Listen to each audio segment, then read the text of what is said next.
Thanksgiving, everybody, and welcome to this special Thanksgiving episode of the Geek Buddies. That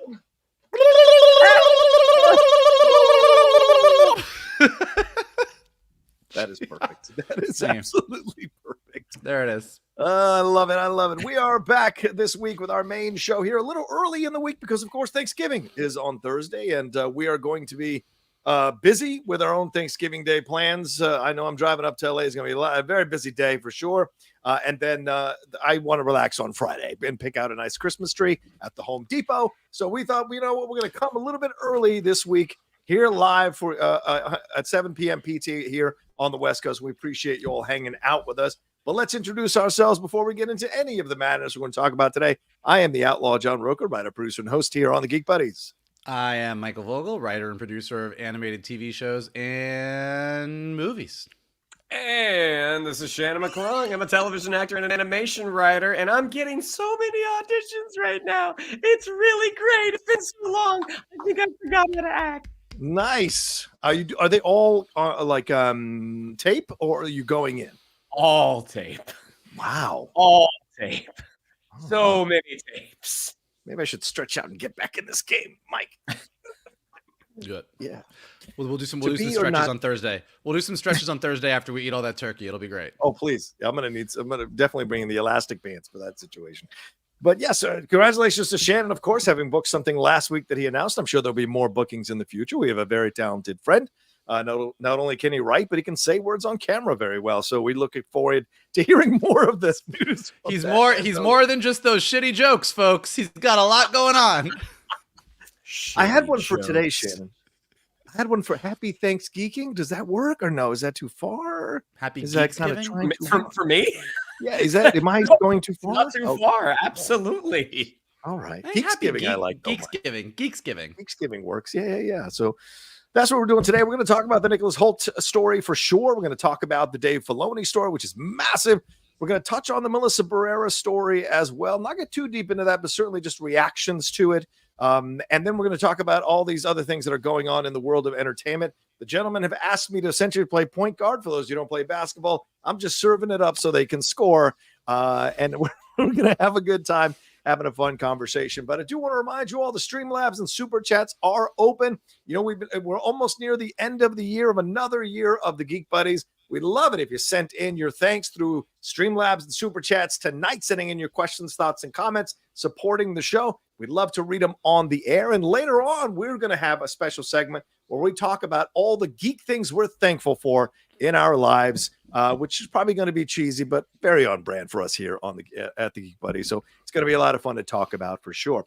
But let's get into and the Streamlabs address rather is pinned in the chats in the description of the video. Eventually, it'll be in the graphics on screen, but you can send it in through there. But let's get into the first story here. This is a massive story. Nicholas Hoult has been tapped to play Lex Luthor here in Superman Legacy. This is something that I think I speculated on, a number of people speculated on, that maybe Nicholas Hoult wasn't necessarily going in for Superman. Maybe he was going in for Lex Luthor.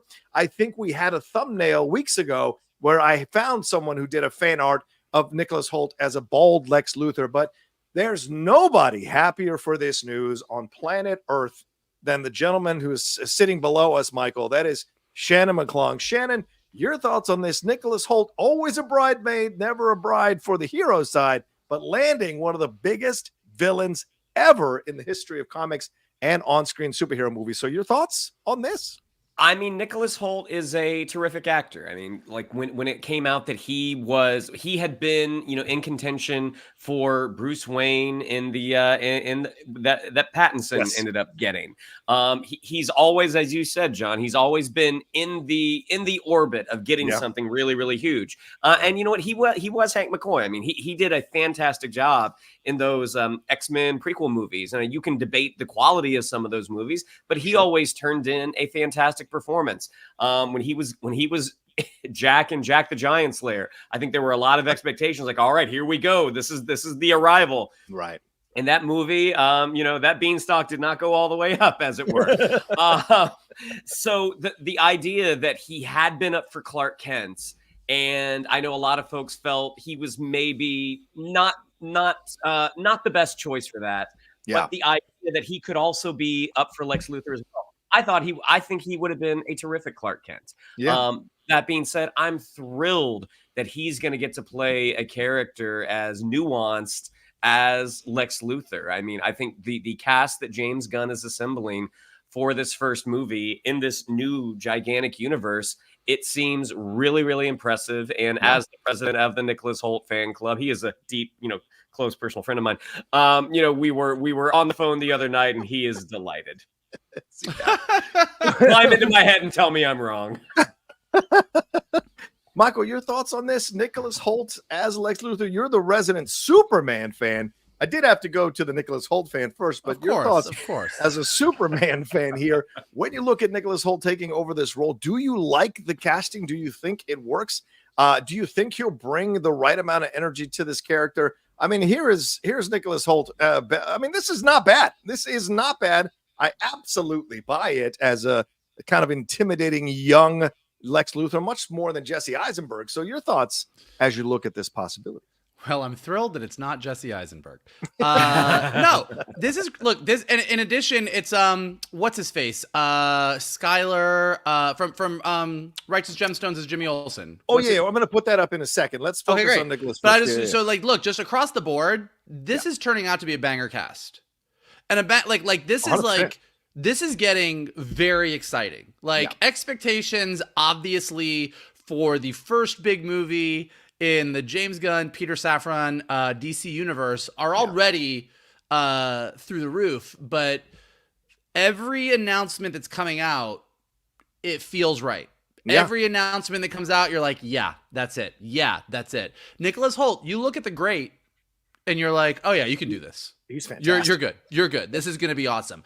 I'm counting the days until Aquaman 2 is swept out to sea so that we can just be done with all of it. And I can just I was texting with our good, our tried and true DC fan, Mike Kalinowski. And I reminded him that as soon as Aquaman 2 is out of the way, he and I get to be excited about the same thing for like a good year and a half, which has never happened before. We're good to go. Like I am ready to go all in on DC, and every single casting announcement thus far has gotten me more excited. All right, as if you guys weren't insufferable enough. Now you're both going to go for the same thing.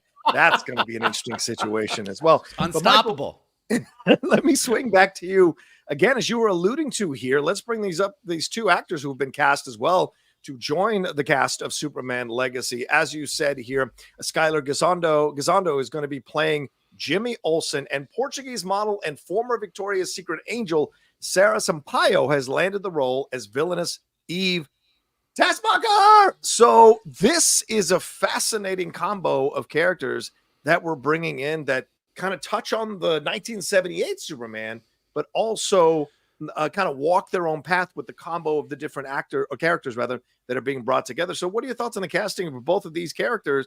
And what do you think about Ms. Tessmacher coming back to the Superman fold? Look, you bring up that picture of him again. I mean, just look at that face and those red cheeks. I mean, look at that smile. I mean, this guy, have you ever seen a more Jimmy Olsen guy in your life? Like, look at him. He literally looks like grandma's apple pie. I mean, that is the most Jimmy Olsen face you've ever seen. Look at that. He looks great. I mean, he looks great as Jimmy Olsen, and that. Listen, guys, I'm just happy that Jimmy Olsen isn't going to be an unnamed character that gets shot in the head in the first 5 minutes of a movie. So I think Jimmy Olsen is justice for Jimmy Olsen this time around. He looks great, and Miss Tessmacher being sort of a part of the Superman legacy just makes me happy. Miss Tessmacher is such a listen, I will always love that original Dawn of Superman, despite the fact that a good chunk of that movie is very, very cheesy. Everything Gene Hackman does, as over the top and silly and fun it is not really my Lex Luthor. But something about that ridiculous Miss Tessmacher role really kind of landed. It really kind of played. Something about this person who was just like kind of Lex Luthor's kind of hanger on, but then at the end had that turn and said, I'll help you if you like it. She was there's something about that kind of stuck. And I always love look, I don't think Miss Tessmacher is quite on the Harley Quinn level, but I No. love in the history, but I do love in the history of these characters that have gone on for 60 years, every time a new character pops up and just sort of lodges in the geek consciousness. Now, granted, Harley Quinn went on a very big journey to become the Harley Quinn that we all know and love today. But the fact that a character like Miss Tessmacher that could have easily just kind of gone down into the, okay, that was the 70s, we'll leave that behind, is still around. It just shows a love for that part of Superman. And I think everything that James Gunn has said about his inspirations, whether that be Superman for all seasons, All-Star Superman, the original Donner Superman, the type of Superman he's creating and the character that he's going for, all of it is lining up for me with what I think of when I think of the Man of Steel. And as we've talked about several times, Zack Snyder's vision for Superman wasn't quite mine. A lot of people, a lot of you guys listening absolutely love that vision, and that's awesome. But I think this vision for Superman is more in line with what I think of and what inspires me about Superman. So as I said, every single announcement that's been coming out, including all the other superheroes that are in this movie, is getting me amped. Yeah, Skylar Cassandra, for those of you maybe going like, where have I seen him before? Obviously, Righteous Gemstones. Some of you may remember him from Booksmart. And I remember him standing out in a shitty movie called Licorice Pizza. He was fantastic in that movie. Fuck that movie. But he was great as this prick who was always used to getting the roles and him getting getting it put back in his face later on in the movie. So he did a really nice job with that. So I like that he's got a little bit of edge to him. So I think this Jimmy Olsen is going to be wide-eyed, but maybe a little more worldly than we've seen before. And that's going to be a nice combo here as we go along. So Shannon, your thoughts on both of these castings, because Miss Tessmacher is gorgeous. And then the other side with Skylar, as Michael said, what an apple pie looking Jimmy Olsen. Your thoughts? Yeah. And the thing with Skylar Cassandra, and he was also in that Netflix series, The Santa Clarita Diet. And I didn't love the show. I watched a lot of it. I didn't love it. But he's really funny, but he's really funny in that kind of grounded sense. And I think that is important because I think Jimmy Olsen, when you are going for grandma's apple pie, it's probably easy to play that broad. And I think that's probably not what he's going to do. I think there is a way to play that wide-eyed innocence without kind of, playing to the back row. So his comedy, what he's done in the past, that gives me a lot of encouragement for how Jimmy Olsen is going to be portrayed. I mean, you can already see him and Rachel Brosnahan together, him struggling to keep up with her as they're going to report on the latest heroic story on Superman. Guys, the marvelous Miss Lane still has got me. That's still the best casting. And is it Sarah Sampaio? Yeah, Sarah Sampaio. Yeah. I mean, this is the type of role that if you are kind of putting together a murderer's row of a cast here. Yeah. This is the type of role. It's like, all right, we can get somebody new. We can get someone who's a little more untested. I mean, the people that you have playing the superheroes that are in this movie. I mean, again, it's a murderer's row of talent. So I think aside from being the fact that yes, she is quite beautiful. Yeah. Let's see what James Gunn can do with someone that we haven't met before, because he did that in the Suicide Squad with Ratchet 2 and found somebody great. Yeah. And certainly, look, I know his wife gets a lot of or people give him a lot of shit for casting his wife. His wife's a damn good actress. And she was kind of like a character actress or a bit player, a guest star, recurring. She was not a lead. And so to get her into a situation like this, I thought she's been fantastic. And so, I like that his thinking is out of the box, right? A Portuguese model who's got a little bit of experience. As I'm looking at her resume, she's been working since 2017 in multiple projects, both in Spanish and in English, Portuguese and in English, which I think is great to see.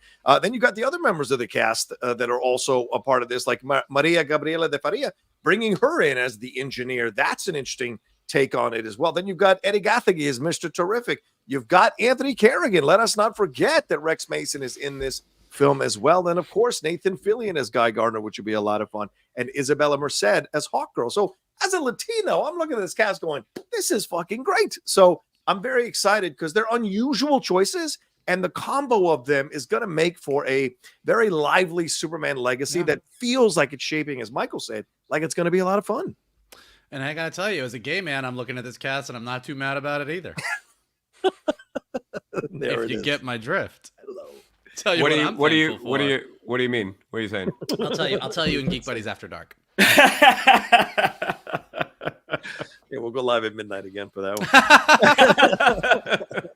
But yeah, good stuff overall. And Gunn came out and said that they're going to start production. Like they are on track. They are not going to miss their date that they had said before for Superman Legacy. So I hope that isn't a rush to finish. I hope it's more a matter of like, we have confidence that we can hit that date. We're going to take it as it comes and hopefully go forward with that. Mm-hmm. And let's not forget, and I hate to put a turd in the punch bowl right now, but we haven't ratified that SAG contract yet. So we don't know if all this news is great and then we're going to come to a screeching halt. So all of this is tempered by still waiting to see what the vote is. Because from what I understand at the recent meeting, it was quite contentious. There was a lot of drama and controversy around the AI stuff. And even today, there were some reports that possibly the membership might not ratify this agreement. If they don't, it's going to cause a nuclear bomb explosion in the city. And I don't know what's going to, figuratively, of course, and I don't know what's going to happen after that. But for right now, let's be happy that this cast is coming together. I was. Well, I've got to be honest with you. I just wanted some punch. There's a piece of poop in there. Scoop it on out. Let's hit some of these Streamlabs and Super Chats. Francisco Lopez says, hey, guys, just wondering if there's a chance you guys will do a spoiler review for Invincible mid-season finale. I mean, I'd be up for it. I've been enjoying this season. Gentlemen, would you want to do that? I haven't even started it yet. Oh, okay. We're not there yet, right? I will talk Invincible anytime you want to. I love the show. I've been loving this season. Yeah. I had a conversation with Robert Kirkman about season 3 that makes me very, very excited. Like I am, this show is doing it for me. So I would be more than happy to hop on, maybe just me and Johnny, since someone's behind a little bit, and talk Invincible. I think we should do it. I've been loving it, dude. I started the first time. I was like, let's see if it's okay. And then I ripped through 3 episodes, man. It is so damn good. I think the animation studios are using maybe not quite as strong this year. I do think some of the animation isn't quite on par with the animation in season 1 and the animation in the Adam Eve special. But that happens sometimes. Like, like sometimes you have like your A team animation studios, your B team animation studios with 2D. Sometimes you like have a rotation of several studios you use. But I was talking to some friends about it. The animation, couple times I'm like, it's a little rougher than I like, but the story, vocal performances, everything, A+. Yeah. Been enjoying the story. Shannon, you should start, brother. Trust me, you're going to love it. Francisco Lopez says, who will you cast as Apollo and the Midnighter from The Authority? I'll pick Matt Bomer as Apollo and Luke Evans as Midnighter. Oh, that is lovely. Are they too old to play these characters? Look, if Nathan Fillion is in the film, no one is too old to be in the film. So I would say there's a possibility here. I mean, Bomer was really good in Maestro for the limited amount of time that he had on the screen. I love that guy's got the most beautiful face, man. I can't deny that. Like he's just a good looking fucking guy, man. You really, Francisco, you really nailed that casting. Not gonna lie to you. I like Luke Evans as Midnighter. Yeah. I think those would both be great choices. I don't know. I'd have to think about it. Perhaps that if you wanted to go younger, you could go unknown. You could go like some some unknown queer actors that we don't really know. But like Apollo and Midnighter, it's going to be a really interesting thing regardless, whether they show up in Superman Legacy or everybody saves them for the Authority movie. Like the gay Superman and Batman of like that's basically what Authority, like that's what Apollo and Midnighter are in the universe with the actual Superman and Batman. How the world is going to react to all of that is going to be fascinating. Yeah, Shannon, what are your thoughts on this? Like, do you like this casting? Do you have other people in mind maybe in your mind for this one? Well, I mean, I don't know the Authority that well. Okay. What I have been told with about Apollo and Midnighter, I mean, Luke Evans is one of those performers who like Nicholas Hoult, like he's been around a lot of big properties. He's been in some very big movies, but he's never been in a big movie where he's been the guy. Right. Like had what was it, Dracula Year Zero, like had that one done a little bit better, maybe he would have been. But I mean, Luke Evans is a terrific actor, and the same with Matt Balmer. So, you know, if you all think that these are good choices, I would agree with you. I liked him in the Hobbit films, and I liked him in wasn't he Gaston in The Beauty and the Beast? He was Gaston. Yeah, and I liked him in those films. I like Luke Evans; he's a good actor. Sometimes getting confused with Dominic West, but I like him as an actor. And he would look hot in all that Midnighter leather. And don't you think? Let me ask you something, Mike. And this came to me as you were talking about it. Is it about this is some champ? As our resident gay nerd here, do you feel like WB will have no problem portraying a gay superhero, gay relationships, gay things, versus like Marvel, which seems to kind of touch on it, but because there's rumors that apparently, as you guessed, or as you were very well you perceptive, that Valkyrie and Captain Marvel had a relationship in the past that was apparently in the original script for Nia DaCosta's The Marvel. So, and they cut that out. So do you think that WB takes more chances and would absolutely have no problem showing this and going farther with it than Marvel has? Look, you can't do the Authority without going for it in a bigger way. Like all the things that Marvel has done with Eternals, with like a little bit here, a little bit there, like you can't do Apollo and Midnighter without them being like fully in love, full PDA, full like that's a couple. Okay. Like that is basically what part of their characterization is. So it really does feel, and like even to your point, John, about the casting in Superman Legacy and just like the multicultural casting, and you look at Suicide Squad and what James Gunn has done, like that, I think this is something that's important to James Gunn. Yeah. And I think we are going to see a lot of it. Now, most of us have seen the Marvels, or if not, you've probably read about the post-credit sequences and everything that happened. Like we're getting closer and closer to Young Avengers. And as we've been talking about, I don't know how you do the Young Avengers without Hulkling and Wiccan. So maybe by the time we get to the Authority and everything with DC, Marvel has caught up. But you know, with the queer characters that are out there, I think, look, we talk a lot about this. We talked about the South Park Pander episode. Yeah. Every time anything comes up, we're going to talk about the Silver Surfer stuff. I saw 95,000 people post Eric Cartman from the Panderverse as their GIF responding to it. So there's always that discussion of, is it pandering or is it not? But when you take characters from the comics, like Apollo and Midnighter, like Wiccan and Hulkling, like characters who in the like Harley and Ivy, characters who have a history of they're a couple, and you put that on screen, you can't get accused of pandering because you're actually being true to what was in the comics. So I think that's kind of what's going to be interesting about. There's sometimes that the studios seem to try and want to do it, but someone wanted to pull it back and it gets very frustrating. But we're getting on the brink of a lot of characters that you're like, you can't half-ass it. You've got to go all the way. Yeah, Shannon, because like, you know, it's one thing to do it in an animated series like Harley Quinn, or even in Peacemaker. Those are, you know, that's a streaming show. That's an animated show on their streaming service. This is a mainstream studio film, and showing this is taking the chance to just be matter of fact about it. Do you anticipate DC and Warner Brothers will do that without pulling punches? I mean, I kind of do, because you look at when the MCU started, that was in 2008, and the world has changed. I mean, things have progressed at you know, quite a bit in the last 15 years. And again, I would have to think, again, not knowing a ton about the property, but if, as James Gunn is laying out his you know, blueprint for this universe, and that this team that I would say most of the non-comics going public doesn't really know about, they're being introduced alongside some of, you know, DC's big players, that they're going to play an important role, and that he would have explained exactly, like, this is who this team is. This is why they're important for this grand story that I want to tell. Like, I wouldn't think that if they were unsure, or if they were like, maybe we don't want to go that far, I don't think there would be a movie coming out about them. Oh, that's fair. That's fair. That's actually a really great point you make there, Shannon, for sure.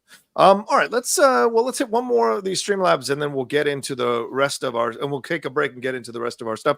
Mick says, "Hi, buddies. Don't you think Captain Marvel should have been able to handle Dar-Benn pretty easily? She nearly beat Thanos, and shouldn't Dar-Benn's power have been the same as Ms. Marvel's power, just with a big hammer? Happy Thanksgiving from England. Have a good one." should have read that in a British accent, but I didn't want to offend anybody. I don't know. At this point, do we really need to speculate about whether she should have done this or should have done that? Gentlemen, do you have any thoughts on this? He's not wrong. No, true. She beat the shit out of Thanos. Like, girl had a hammer. Like, come on. Right. I mean, we talked to, like, and look, I think all three of us, we've discussed this when we did our Marvels review. Like, I'm not going to hate on that movie because I think all three of us genuinely were like, there's a lot to like in that movie, even though I think ultimately that movie didn't land. Like, it didn't work, but I think even when we talked about the action sequences, and I was saying I thought the action sequences were, that opening action sequence was great, the mid ones were fine, and that last one kind of left me lacking. Captain Marvel, the way that they've personified her, but more specifically given her power set in the MCU, they just gave themselves the Superman problem. Like, they made her so powerful that it's hard. And so you have to deal with it the same way that Superman does. Like, you can't have Superman fight the strongest person in the galaxy and then in the next movie have him fight somebody with a hammer and have a really hard time and need the Justice League's help. You have to have a villain that is smart enough to go, oh, Captain Marvel's the Annihilator. For me to be able to deal with her, I have to do X. And that requires you to sort of put a little bit more work into your villain's plan than they did with Dar-Ben in the third act, I think. Fair point. Shannon, your thoughts on this real quick? Anything? Oh, yeah. I mean, I think this is another one of the reasons they introduced the not the power swapping, but them switching place. Is that takes a character who's really powerful and you are zapping them out of a different location. And that's also why they gave her the bangle. Like, all right, hammer plus bangle, this is a thing. But also, I think that's one of the weaknesses of the film. It was like, I think, as Vogel already pretty well pointed out, there were some things that probably were not thought out as well as they probably should have been. Yeah, I mean, obviously, we've said that we don't fault anybody who thought it was fun or is enjoying it. Absolutely, like, go and enjoy it. If it works for you, it works for you. You're never gonna see us trying to harsh your mellow, but we are going to have our opinions on it. And I think Michael said it best. The three of us are coming from a place of there was potential for so much more here, and we were hoping to see more of that. And who knows, down the road, as this controversy keeps building around Naya, that we'll find out what really happened behind the scenes with all of this. We shall see. But let's take a quick break here, and then we'll jump into the Dave Filoni news, which is a really big deal here on the other side of this break right after this. Do, do, do, do, do, do. Ooh, ooh, ooh. Just run out of air. I felt like you were struggling. I did not exercise proper breath control. No, it's been a long day. Yeah, okay, no, I'm sure you were working today. I apologize. But let's move on to big news here for Dave Filoni. It was announced that he will now be the chief creative officer, and this was announced in a Vanity Fair interview. He was already the executive producer of all the live action Star Wars show on Disney Plus, and he's been tapped to direct a film, of course, that we know. And he said in the past, in a lot of projects, I would be brought into it. I would see it after it had already developed a good ways. In this new role, it's opened up to basically everything that's going on. When we're planning the future of what we're doing now, I'm involved at the inception phase. I'm not telling people what to do, but I do feel I'm trying to help them tell the best story that they want to tell. I need to be a help across the galaxy here, like a part of a Jedi Council almost. Michael, I could hear a collective cheer come from the Star Wars fans as Dave Filoni has been moved even further up the chain here. And by the way, Kathleen Kennedy teased this a few months ago that she had been eyeing Filoni for quite some time and wanted him to go through the process. Feige kind of echoed that as well, that they wanted Dave to go through the process to learn how to be in charge of all this stuff. So now that he's gone into this and the comments that he just made here, does this give you a little more confidence in Star Wars going forward? Or does the fact that Ahsoka didn't 100% hit the mark give you a bit of a cautious optimism over Filoni taking over here? It's interesting because I think had this news come out a year ago, the internet would have been pretty unanimous in their celebration. 100%. And today, when the news came out, looking at like people's responses and a lot of the text messages that I got and the discussions that I was having, it was a little bit more mixed. It was a little bit more mixed. It was maybe, I don't know. Mando season 1 and 2 was great. Season 3, Book of Boba Fett, did Ahsoka work. I liked parts of it. I didn't like other parts of it. I feel like it was a little not inside baseball. Like there's been a lot of discussion around it. Here's what I'll say. Yeah. I don't think Dave Filoni. I don't think Dave Filoni is It's proper Christian name. Okay. I don't think that Dave Filoni is a perfect storyteller. Yeah. I think he tends to sometimes like to be a little bit more mysterious than he needs to be, and sometimes he doesn't have his characters just say what's going on. When you read that Vanity Fair article that Rocha was just quoting from, he and Rosario and everybody are talking really explicitly about Ahsoka really dealing with her fears of becoming Darth Vader, and this is the person who trained her, this was her master, he basically became this villain, and she had all of these issues, and I think we got some of that in Ahsoka. Yeah. And if you're a hardcore Star Wars fan, you kind of understood what was happening. But for a lot of people, they were like, so what was that all about? And they probably could have used some more information. So all of that being said, here's what I'll say about Dave Filoni from a more big picture standpoint. Aside from George Lucas, Dave Filoni has given us more that we love about Star Wars than what we don't.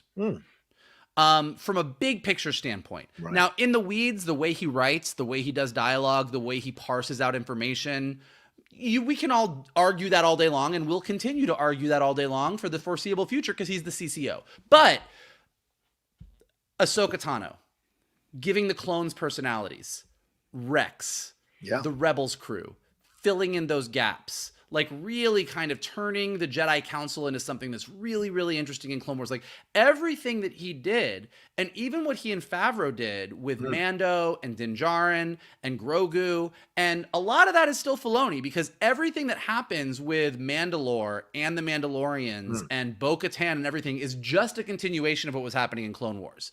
Right. So everything that a lot of us all really like, he did. And even stuff like the Mortis arc and some of the World Between Worlds and some of the weirder stuff that he's done in Star Wars animation that he's brought into the live action in little ways, it expands the universe. It tells us new stories that we all get excited about. And what Star Wars needs now more than anything else is someone who's going to come in and not be afraid to tell us new stories and not just relitigate the Empire and relitigate the First Order and tell us 95 stories that happened between these 5 years and these 4 years and these 3 years. Like, we got to move the fuck forward. Yeah. And I think Filoni, given that he, has worked so closely with Lucas and really feels like he understands what Lucas did, I think he's probably the best choice that we've got right now to take us forward. I don't think it's going to be perfect. I don't think we're all going to agree on every single thing he did, and he's going to be the second coming of everything. But guess what?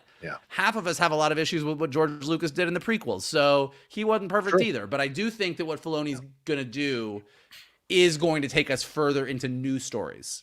Okay. Shannon, he said also, to truly help filmmakers, it was really important for me to experience it firsthand. I can also lend a perspective on the challenges that telling these stories will present. I feel more capable of actually being helpful outside of just saying, well, Jedi are like this and the Sith are like this. So this is an interesting approach. He said, like, I had to go through this boot camp in essence in order to come out the other side so that these filmmakers that are coming in or these creators that are coming in won't be looking at me as like, well, you've never done it. Who are you to give me information or give me advice? Why should I listen to you? So it seems to me like he's got the right perspective on all of this. But as Michael said, it doesn't necessarily mean that it's going to translate over here and be the overwhelming, resounding success as some people are hoping it'll be, but other people are cautiously optimistic about it being. What are your thoughts on this?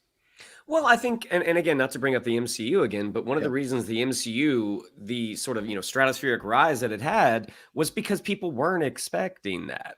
It was literally them taking characters that they had not sold off the rights to and being like, hey, we can actually make the Avengers out of this. With Star Wars, the expectations are a little higher.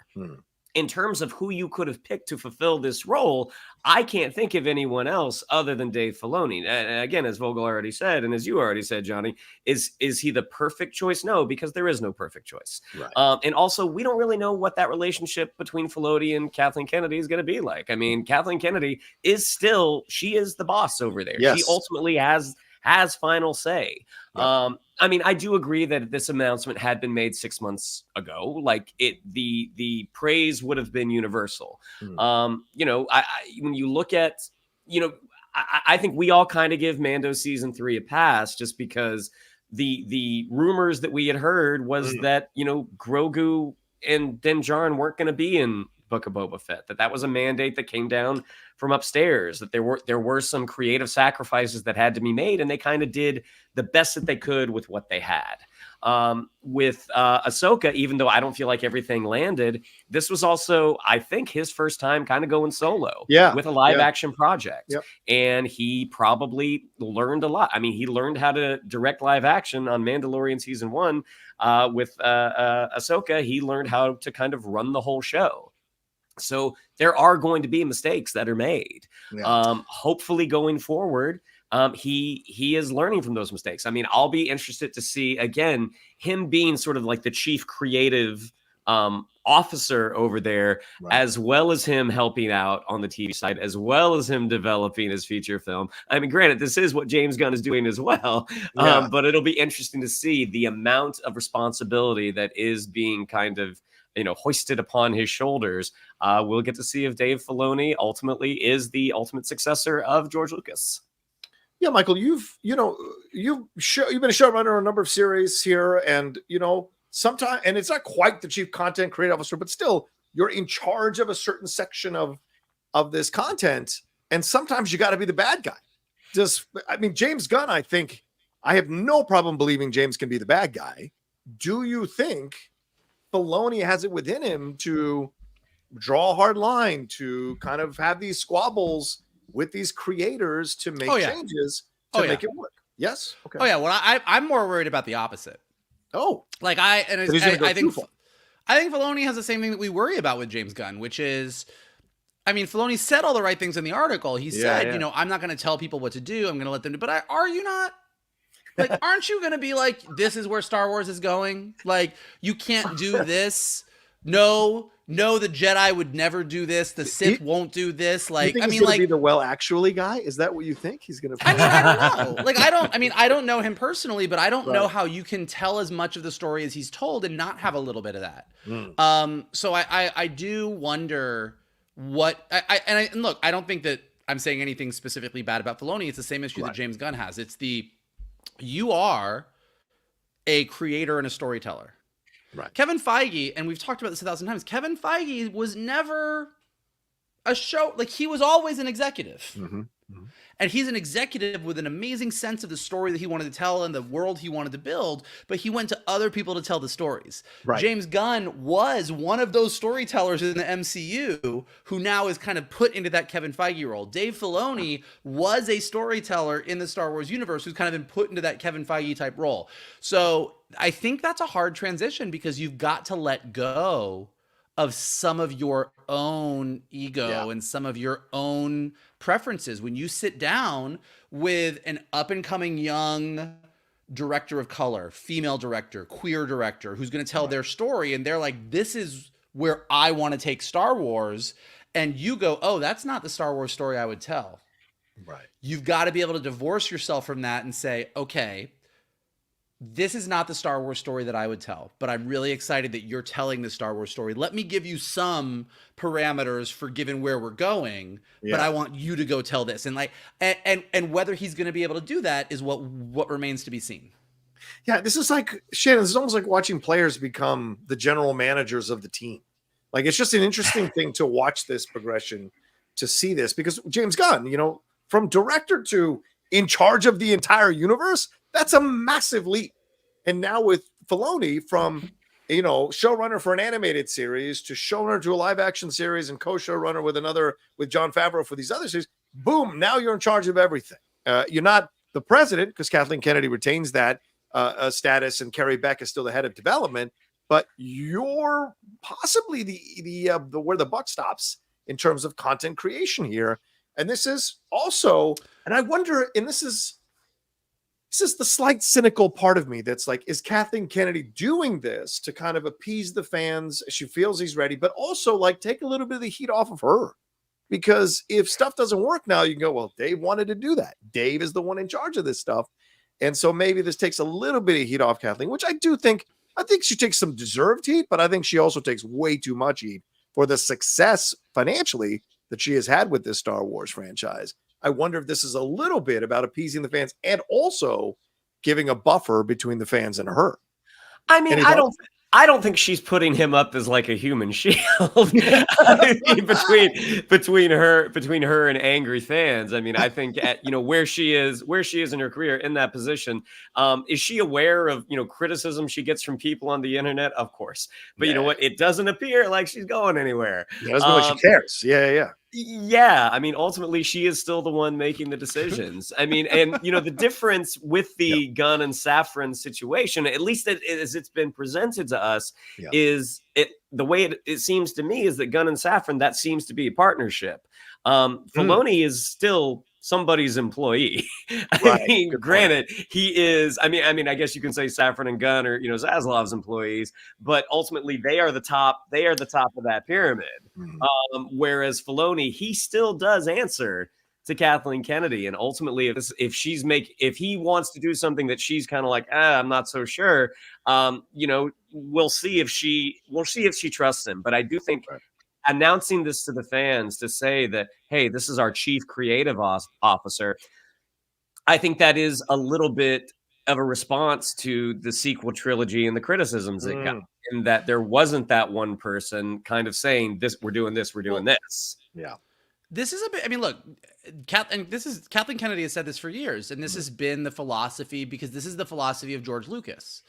George Lucas always felt like a writer-director, like an auteur, needed to be at the helm of a Star Wars movie. And he was that writer-director for 6 of the 9 movies. Yeah. And what happened with those other movies was it was J.J. Abrams. It was Rian Johnson. Then it was J.J. It was going to be Colin Trevorrow. Then it was J.J. But I think this is a course correction for the better. Now, it still might not work out, and we still might all get frustrated. And Star Wars fans being Star Wars fans, we're probably all going to fight about it for the next 20 years. But I think that giving Dave Filoni the chief creative officer role, in effect, says, look, maybe we're going to still bring in writer-directors for the movies that are going to drive the ship. But we're going to avoid having the problem that we had on the sequel trilogies, which is J.J. Abrams went this way, then Rian Johnson said, cool, I'm going to go this way, and then J.J. Abrams said, oh, fuck you, I'm going back this way, and we were all like, what the fuck are you doing? Having a CCO hopefully avoids that, where you go, okay, look, you can do your vision. You can, hey, Taika, hey, Ryan, hey, Coogler, hey, DaCosta, hey, whoever, you can come in and do your vision, but this is where the bigger Star Wars story is going. And that's really what they need. Yeah, I agree. Mini Feige, not in terms of stature, but in terms of positioning, for sure. That could be interesting to see. Well, let's hit some of these Streamlabs Super Chats about this. I'm Too Fly Cam says, the emotional beats in Ahsoka were almost unwatchable. Filoni needs someone to harness his storytelling and punch up his scripts. I pray he can tell a story that doesn't rely on characters that Lucas created. So that's interesting. Well, Ahsoka was not anyone that George Lucas created. So nor is Sabine. Well, nor Sabine, right? Nor is Ezra. Right? The whole Rebels. Nor is Thrawn. I mean, Thrawn is Timothy Zahn, but not Lucas. There were nor new is characters Rex, in nor is Chopper, in Clone Wars. Right? Nor is Hera. Right. So he's done it. So do you agree with this emotional beat situation? I wouldn't say unwatchable, but I think frustrating. I mean, okay. We talked. You can go back and watch our Ahsoka spoiler videos and see, but I think that. And look, y'all in chat can yell at me because you yell at me every time I say this. But there is sometimes when you're doing a big 4-quadrant movie, you need Robert Downey Jr. in Endgame to look at Pepper Potts and say, "I lost the kid." when he's talking Right. about Peter Parker. Right. Like, he's got to say the line. We understand that he lost Peter Parker at the end of Infinity War, and we can see him be upset about it and fold his arms and be quiet about it. But sometimes you just need Tony Stark to say, I got to do this. I lost the kid. And I think that in Ahsoka, we never got her going, what if I'm Vader? What if I do that? What if I turn Sabine into that? Like, 100%. we never got that moment. We talked around it a lot, but we never got it. And sometimes, and all y'all can say, oh, we don't need it spelled out for us. Everything needs to be spelled out for people these days. But yeah, sometimes for your bigger audience, you got to spell it out a little bit more.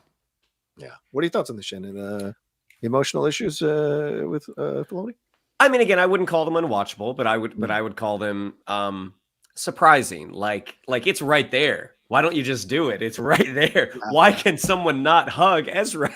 And it's things I feel like in the Rebels animated series that we did see.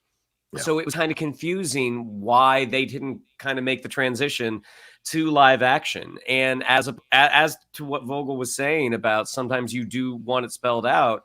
One, that not only is that for the larger audience who may not have seen everything that came before, but also that sometimes it's just a really good storytelling moment when you have someone say what they are feeling. Yeah, agreed. And you always got to walk that line, because yes, people are always going to say you don't need it spoon fed to you, but you've got to figure out, because nothing is an absolute, honestly, in filmmaking, nothing, or TV series making, nothing. And so it's about the construct and the context. Yeah, 100%. Right? Yeah. But you know, like, I mean, we were just talking about Invincible. Like, there's something about Cecil saying straight up to Mark, hey, Mark, you're not your dad. Yeah. Like, sometimes you just, and to Shannon's point, sometimes you just do it and it's a great moment. And I just think that for whatever reason, Filoni tends to want to, or in Ahsoka at least, it just felt like every time you got right up to the moment where somebody was going to do a thing, you sort of just went, you're like, okay, well, we didn't do it. Okay. And that's kind of weighing on the actors, because they've got to play that level in their performance, but not say it, which can be frustrating for an actor, I would imagine. Haunted_Autumn says, this is for Shannon's humming. Oh, there you go. God damn it. All of you guys encouraging him and encouraging him. Vicky Doss says, John, be honest, you know that Dave Filoni isn't the right choice to lead Star Wars into the future. We need more nuanced leadership. Oh, no, I disagree. I actually think he's the right choice for now. I don't see anybody out there who can step into the void right now and be a really essential part of Star Wars and kind of protect Star Wars and put some thoughts out there and give his advice to some of these filmmakers and some of these creators, and understand that. And so, yeah, he's going to have to learn on the job for sure, as Michael was pointing out, like knowing when to contribute, when not to contribute, let them go, give them support, but also rein them in. He's going to have to learn that. There's nothing that can teach you that until you get in the job, for sure. But I like him. There's no one else out there. No one. Gilroy doesn't want the job. Favreau's not going to fucking do it. He's the right choice for now. We'll see 5-10 years from now if he's the right choice in the end. Yeah. And like just because I saw people bringing up Gilroy in the chat as well. Like, Gilroy, look, Andor is probably by a significant margin the best Star Wars show that we've gotten. Right. But that doesn't mean that Gilroy would be a great chief creative officer. Like, that's two very different things. Like everything that Gilroy did that made Andor great was like, I'm going to focus on this specific part of the Star Wars universe, and I'm not going to deal with the rest of this. Yeah. Filoni, between Clone Wars and Rebels and Bad Batch and Mando and Ahsoka, has taken all of the Star Wars universe and said, and he has pushed it all forward. Even within the fact that he's telling it between stories, and Clone Wars takes place between episode 2 and 3 and blah, blah, blah, blah. Like, he has created more stories and given us more characters between, like I said, Ahsoka and Rex, and what they did with Asajj Ventress, and like really developing Dooku. And like, you can just go down the list and go, he knows how to move these characters forward. Now, once we get past Rise of Skywalker, will he do it? And does he have ideas? That's what we'll see, but that's what needs to happen next. Yeah, fair point. Shannon, anything you want to say on this one, or are you good? Well, not on that, but I just in the chat, Haunted Autumn just also said that this is putting him in the mood to play the pod racing video game for the Nintendo 64. And Haunted Autumn, absolutely, that was a great game. How many? Wasn't that whole Shannon? You were gone. You were in like Japan or whatever. But John, you came over like every day, and we played that pod racing video game. And that pod racing game, aside from Mario Kart, maybe the best racing game of all time. Yeah. You ruined it when you made it strip pod racing. I wasn't a fan of that, but yeah. Shane Luna Midnight said, always enjoy a new episode of the Geek Buddies. Happy Thanksgiving, everybody. Oh, happy Thanksgiving to you. Very nice of you. I am True Fly Cam says, I have to agree with Mickey. This feels like a death to serious level Star Wars material. No more masterpieces like Andor, more silly, goofy jargon. I'm super nervous for Star Wars. I don't feel this way. I think Filoni saw that Andor worked and was super successful for a certain section of the Star Wars audience. He has never said one negative word about Andor.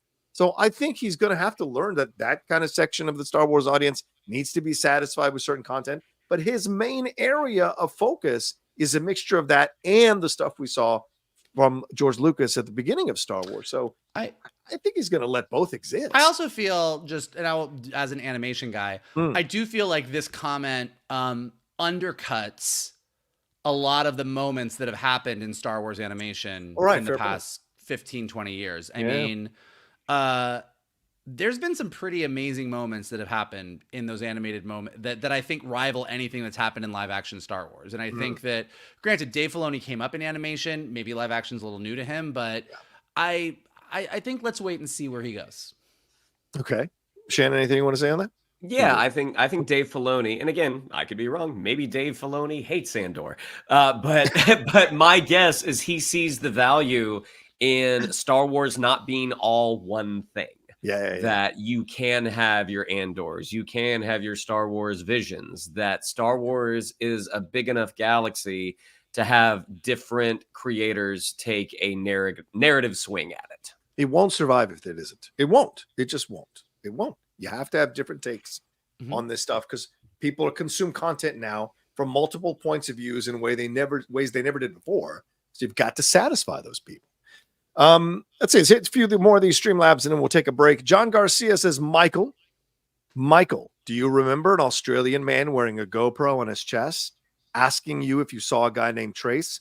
I just saw you cameo in a Pete Z video on YouTube. The video's from a year ago, so you might not remember it, but I recognized you right away.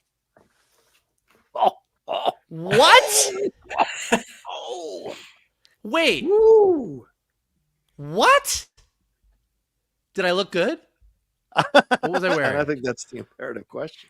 I don't. Do you remember this Australian man? No, I'm trying wearing to think of a GoPro on his chest. Where would I have been? Was this when I was in New Zealand? I don't know. Okay. Oh, you were in New Zealand. Right. Second question: How many people approach you with GoPros on their chest, Mikey? More than you would think. More than you would think. Oh my God! By the way, shout out to GoPro. Every time I go into Costco, it's a new version of the GoPro. How do they just do it every 6 months? What the fuck? When I moved here, it was GoPro 8. It is now GoPro like 25. Like I just don't get it. What more can you do on this thing? Apparently, you can videotape me with a GoPro on your chest. In a club, yeah. Huh. Okay. John Garcia, you DM me the video, John Garcia, and if we can get it by the end of the show, I will. And I'll take a look at it first before we'll put it up and see what Michael's reaction. Nah. Just hit play. And send a time code. I'm not hunting for it. Jim Fan says, just wanted to say I'm thankful for the Geek Buddies, particularly you, John. Oh, that's nice. Been watching you for over 8 years, and you've provided such entertainment through times of depression, hopelessness, and just being lost. What you do matters, and I wanted you to hear it. Fuck off. Thank you, Jim. I appreciate that. That is endearment when John tells you to fuck off. It's true. It's true. and I'll tell you this: you all have been amazing to me, and through my depressions at times, and I have had tough times over the last few years. Starting a YouTube channel is scary, and can I pay my bills? Like all that stuff, and the fact that the audience has stayed with me, and we've been growing thanks to great shows like this and great co-hosts like Mike and Shannon, it's a joy. So thank you for letting me do that, Jim. Very kind of you, man. I am Two Fly Cam says, hey buddies, love the show. I hope you guys and everyone here has a safe and happy Thanksgiving. Also, Filoni makes me so nervous for Star Wars. Does this mean we won't have any more Andor series level Star Wars greatness? More goofy animated stuff? Oh boy. Well, I think we addressed the Andor stuff. Do you guys want to touch on the goofy animated stuff? Again, I think that a chief creative officer is not supposed to say everything has to be my style of storytelling. A chief creative officer is going to, if it's Dave Filoni, probably choose the projects that they want to be more tied to and the parts of the story they want to tell, but it's probably going to give other parts of the story. If you want to come in and be like, I want to tell this super serious political drama taking place in the new Republic or whatever happens after Rise of Skywalker. Yeah. And Dave Filoni's like, cool, I think you're the person to do that. Go with it. Like, a chief creative officer also makes decisions to bring on the right people to tell the stories that they wouldn't tell. Right. Yeah, like someone pointing out here, Brandon Heaton, I love Star Wars Young Jedi Adventures. Yeah, sometimes I will watch, I'll just put them on because they're playing during the middle of the day. And I was like, it cost me nothing to watch a 12-minute show. What do you think, Shan? Do you think this is going to be an issue for Filoni, the goofy animated Star Wars? No, I don't, because even the original trilogy, they have their comedy. Like, they do have their kind of sillier, their sillier moments. Right. And if when you look at what Filoni did with the Clone Wars, with Rebels, do they have those moments? Yeah, but it's not like Clone Wars and Rebels are a sitcom. Star Wars has always had a little bit of this, a little bit of that. I mean, is there a chance that maybe they will try like a Star Wars comedy? Sure, there's a possibility there. Do I think that is going to be the overriding feeling of him taking over? No. Okay, fair point. Tex Parka says, love listening to your shows, Geek Buddies. You all keep up the great work. Have you gotten a chance to watch The Killer on Netflix? Thoughts? I haven't started it yet. I just finished Lessons in Chemistry, and The Killer is next on my list. Nice. Shannon, have you seen The Killer? I have not. It's one of those things that I'm like, I need to find the time to sit down and watch it, because right now I'm watching Monarch Legacy of Monsters. Oh, yeah. Lawman Bass Reeves, and also mine and my wife's new favorite half hour, Colin from Accounts. Thanks to Johnny Rocha. I told you. Yeah. It's so funny. Mike, you've got to get into Colin from Accounts. It is so good. It's on Paramount Plus. I'm about to catch up on Monarch probably tomorrow. I saw The Killer already, but I want to see it again. It is excellent. It is fantastic. And Shannon, you do have to find the time. But, make sure it's clear, because it's a 2-hour and 15-minute movie, and it is a revenge film that takes its time. So you're going to have to, but it's incredibly well directed. And I thought Fassbender's best he's done in years. Let's see. Alan Smithy. What's up, Smithy? He says, happy Geeksgiving, Geek Buds. Hope your holiday season adds at least 10 pounds to your asses, which you can work off at the gym post-turkey time. What's your favorite Thanksgiving food? Give me that excellent stuffing and some gravy as well. That's mine. Giving thanks. Gentlemen, what's your favorite Thanksgiving food? Mine is a really, really well-made stuffing. As I've gotten older in life, I try not to indulge in carbohydrates as much. But Thanksgiving is the time of year that I give myself permission to dive head first into some stuffing. I had some stuffing with a little diced jalapeno in it one time. I'm like, man, that is good. I love creative stuffing. Where the mutton was lean. Mike, your favorite Thanksgiving food?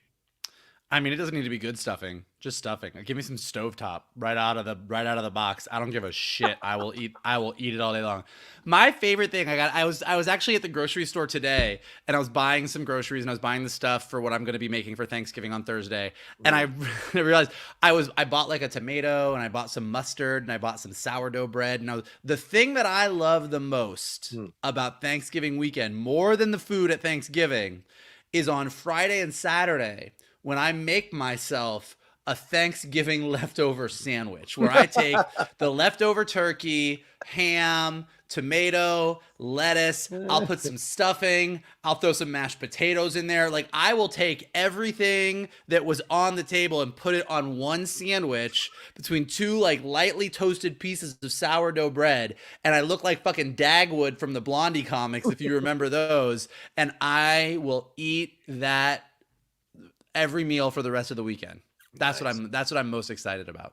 Do you put one soaked piece of bread in the middle and you call it the moist maker? No. Come on, man. For me, it's the turkey leg, always. These boys know I fought for the turkey leg every year. I love the turkey leg. The juiciness of the meat on the turkey leg when the turkey is done right. There's nothing like it. There's no chicken leg will rival a turkey leg. It is fantastic. But I agree with both of them. Stuffing is the jam. Stuffing is the thing. Stuffing is the one. And dessert-wise, pecan pie every single time. Yep. If it's a well-done pecan pie, that is absolutely Now, I know on Thursday, our Thanksgiving, we're getting stuffing, but we're also getting stuffing balls. That Amber's making her famous stuffing balls, which I'm also a very big fan of. That we get the stuffing that was in the turkey, but then we also get the stuffing balls on their own that are just like little balls of just pure goodness. So I'm ready. I'm ready for it. Sweaty balls. What is Josh making the sweet potato pie casserole? Is he making the sweet potato? You mean the apple souffle? Apple souffle? That's what I meant. I don't think he is actually. I think I think maybe I was supposed to make it if we wanted it. Maybe I have to run back to the grocery store. You can't make that with a tomato and cheese and bread. I know that. So, you're gonna have to get that apple souffle is literally like it is applesauce, sugar, marshmallows, and fucking Nilla wafers, and I don't know what else. And like you just throw that shit in the oven, and it is just pure sugar, but it's delicious. It's crack. Jake the Nerd says, well, just pictured Fran Drescher sashaying her way up to the doors of the AMPTP in the nanny's red dress with a suitcase full of nukes. Thanks, John. LOL. Well, ignore what I said. Mr. Dadfo says, here's my pitch. Superman should be discovered by Latino migrant farm workers. Picture his father telling him, Clark, you must live among them, but you can never be part of them. They will fear you. There's a great American story here. Listen, that's a nice, like, Red Sun Superman type approach. I think that would be really interesting, but there is no fucking way James Gunn is doing that. And we essentially had an immigrant Superman in Man of Steel, in my opinion. And so that's a different approach to it. And so I can't imagine they would ever do that. Gentlemen, what are your thoughts on that? Well, a lot of thoughts on that immigrant Superman story you thought you saw. You know what? We were enjoying the turkey. Don't start. Should we move past this? Any thoughts, or should we move past it? I mean, I like you. Like that sounds like a great Red Sun type limited series. Could be interesting. El Sol Rojo. Lou says, woot, another live episode of the Geek Buddies. Thank you, guys. I have concerns about the new Superman movie. Director is okay.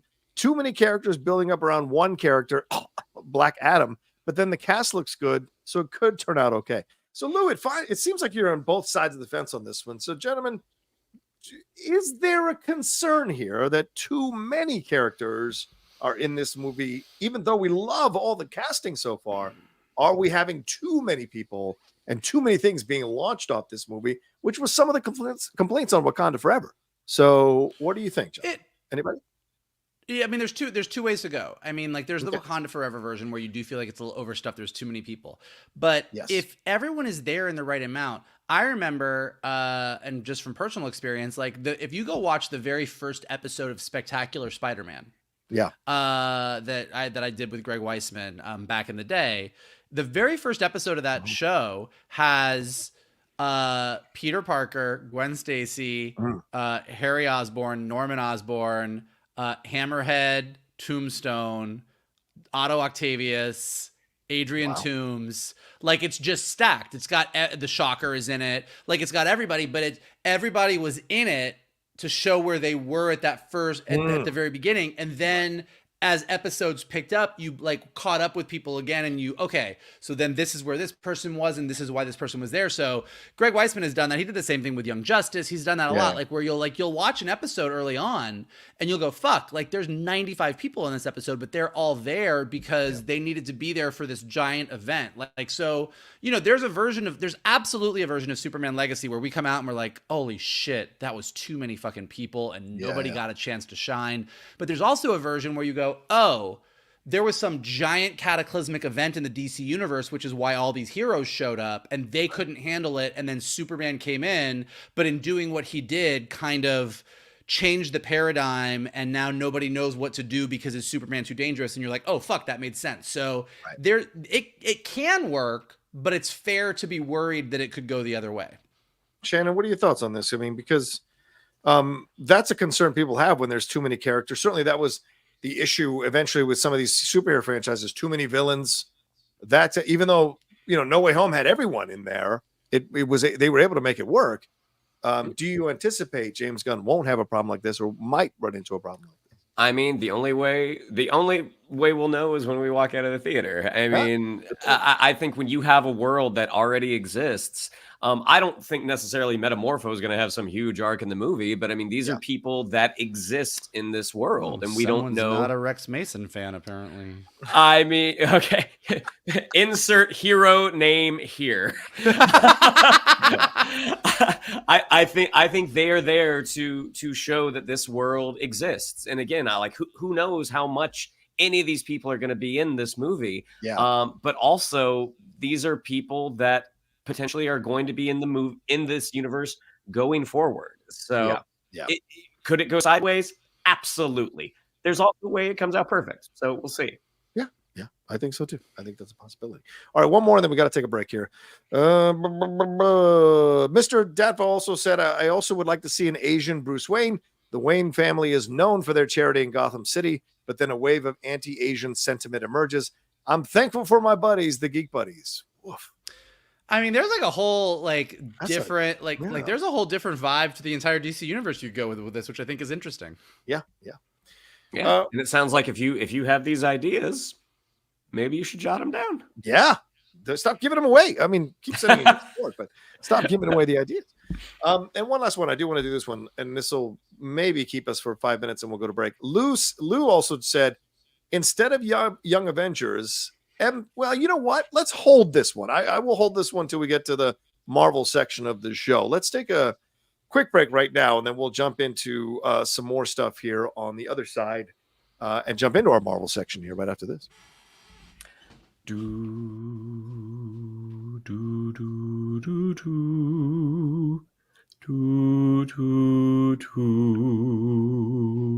look, I don't want to criticize you, but you do use the same theme every time. And I'm just saying there's other Marvel themes. Yeah. Where did this one go? He was tired of hearing me hum the Avengers theme, so he left. Did you think we were stopping the show?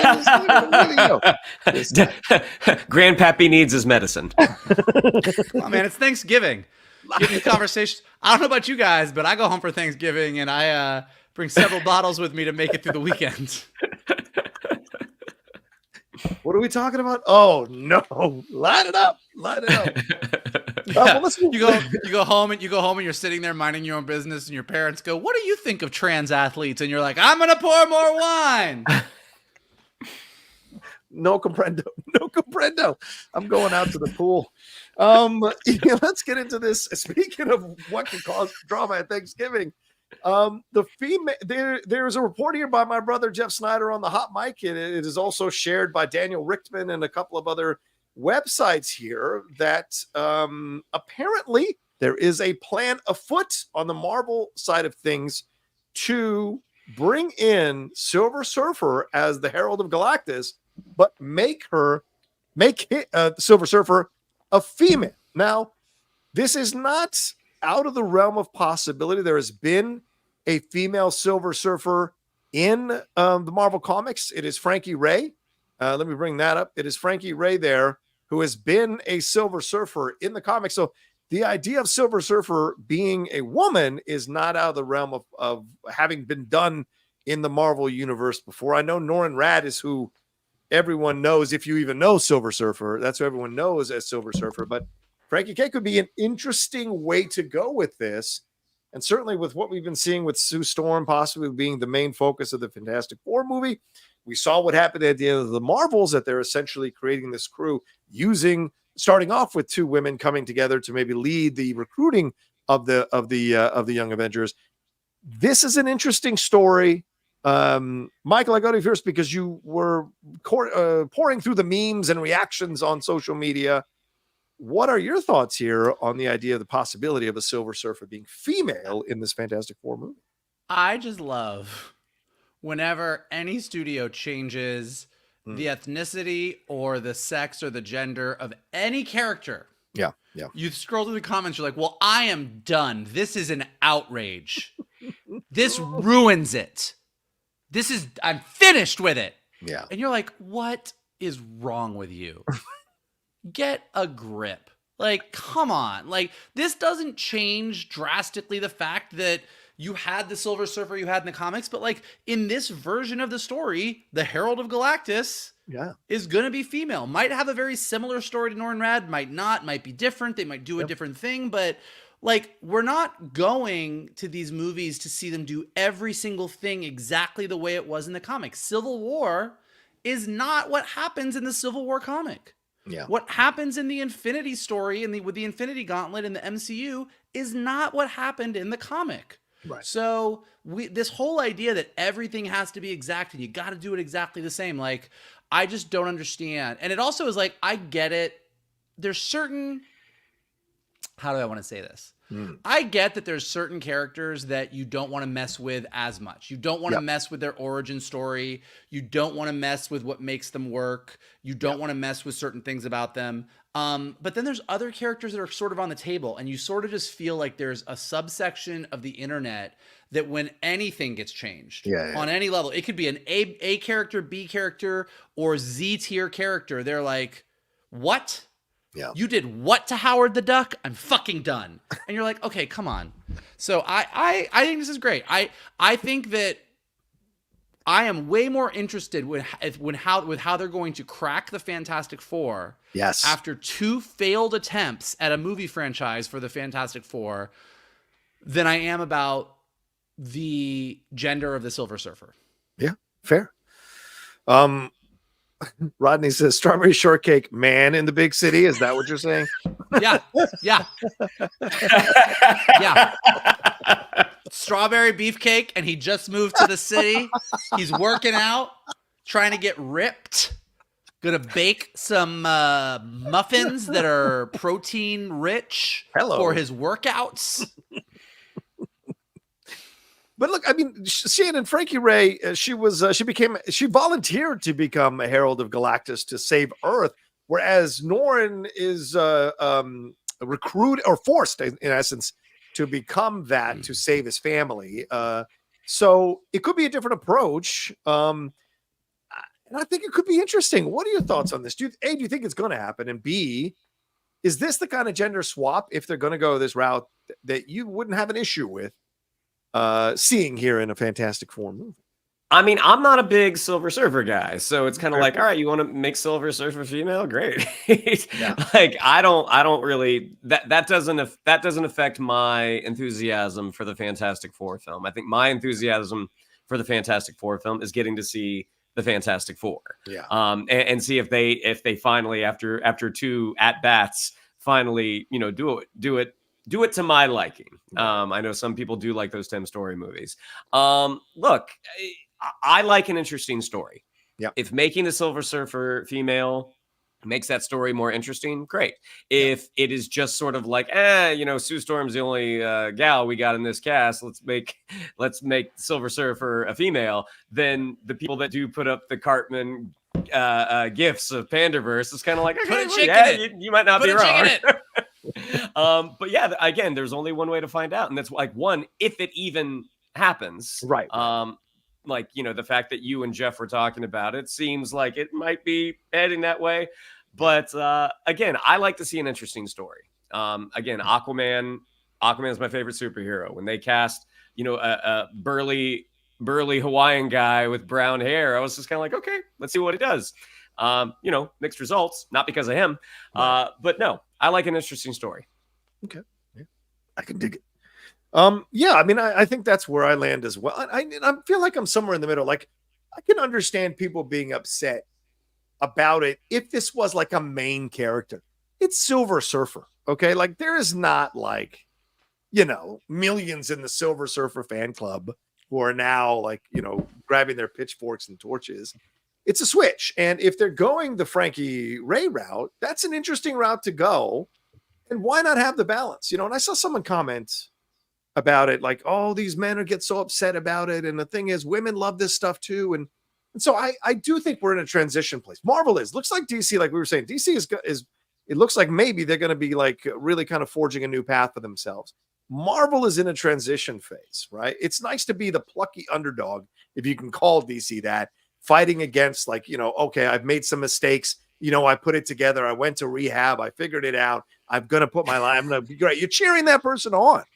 But the person who's been consistently great and all of a sudden starts falling apart and making these mistakes and missteps and whatever, you're just like, what's going on over here, man? You were so good. Like, it's not the same reaction. So they're transitioning into what they want to go into.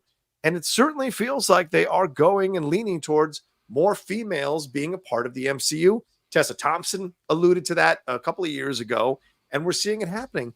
So I personally don't have a problem with it because I'm with Shannon. If the story is good, I don't care. And I'm with Michael. Make sure you get the Fantastic Four right. That's what fucking matters.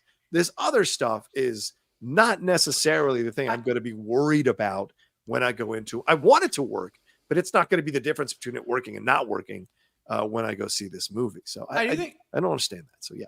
I do think to be as fair to everyone as possible. And it is, Yeah. I think what Shannon said is really the way to, because like, look, it's easy to be like, yes, diversity is important. We want more diversity. We should do it. But I think Shannon is right that like, when you make those choices, you can't just go, okay, well, Silver Surfer's a girl now. Right. Cast a girl because we need more girls in the script. And Valkyrie's a great example. I love Tessa Thompson. I think more Tessa Thompson is better than less Tessa Thompson. And I think Tessa Thompson as Valkyrie is great. But what Tessa Thompson's role as Valkyrie is in the MCU is very specious to me. Yeah. Like, I don't really get, I know that she's the big boss of Asgard. Right. But they haven't really given Valkyrie a lot to do. Like the Valkyrie series, so I can see like Valkyrie sort of running things in Asgard is really interesting. Like when Thor handed her the keys to the kingdom at the end of Endgame, like that was like, that's awesome. Like, I'm excited to see where this goes. And then she kind of like was part of Thor Love and Thunder and was kind of like going along and having an adventure with him. And then she shows up in Captain Marvel and says, I'll take the Skrulls. But like, so she's being used, but I feel like nobody is sitting and going, what's the really compelling Valkyrie story that we need? She's one of the people that fought in the battle for, our universe. And she's sort of just popping up here and there. And I do think that like, if you, so same that Shannon said with the Silver Surfer, just saying, hey, let's make the Silver Surfer a girl because we want more girls is probably the right idea, but you can't do it without going, well, okay, but then what is the story? How does this make it? How does this change things? How does this make this more important?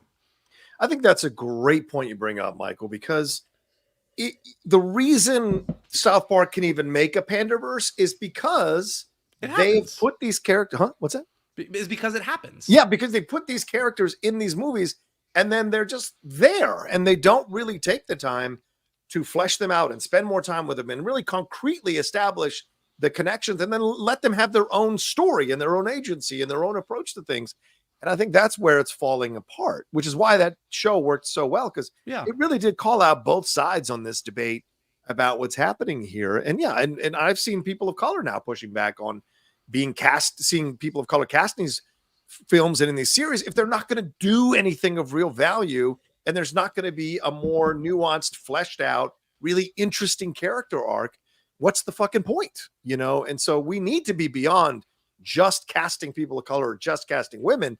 We have to cast so that the role that we're respecting that women are casting these roles, we're respecting that people of color are casting these roles by bringing our A game to flesh out their character arcs and make these things interesting and juicy. Yeah, it's so important to see that for sure.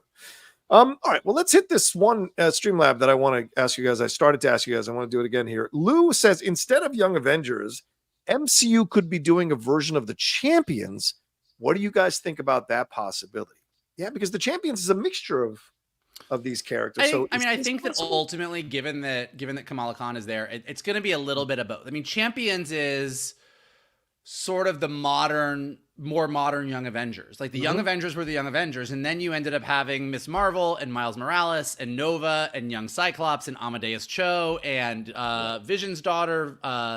And so you ended up having this other group of young heroes. And there were some really great stories that came out of that, including the whole, like, the MCU outlawing young superheroes. Or not the MCU, but the Marvel Comics with the whole, like, it looked like Miss Marvel, or that Kamala Khan had died. And, like, there was the whole Kamala's Law. Like, there was this whole great arc about young superheroes. So I do think the MCU would be wise to sort of take the best of the Young Avengers and the best of the Champions and kind of go like, okay, let's tell the best version of this next generation of young superheroes that we can. Yeah.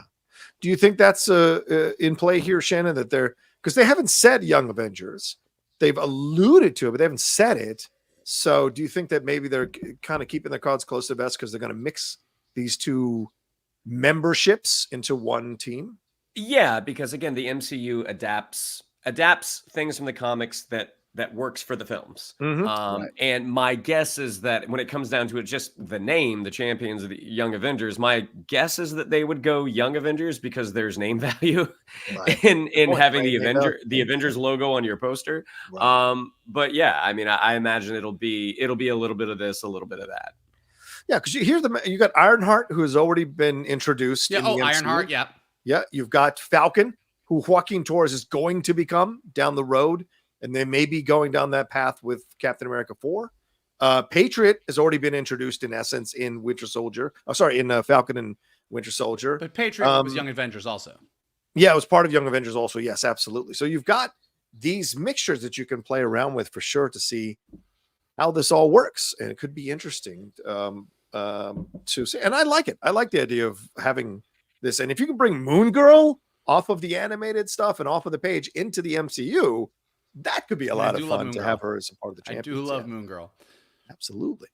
All right, let's hit some more of these Streamlabs here. A big thank you to let me hit this big one here. Darren Farthing. Thank you, Darren. Happy Thanksgiving to all and have a great holiday season. Oh, very nice. Happy Thanksgiving, Darren. Darren, happy Thanksgiving. Thank you so much.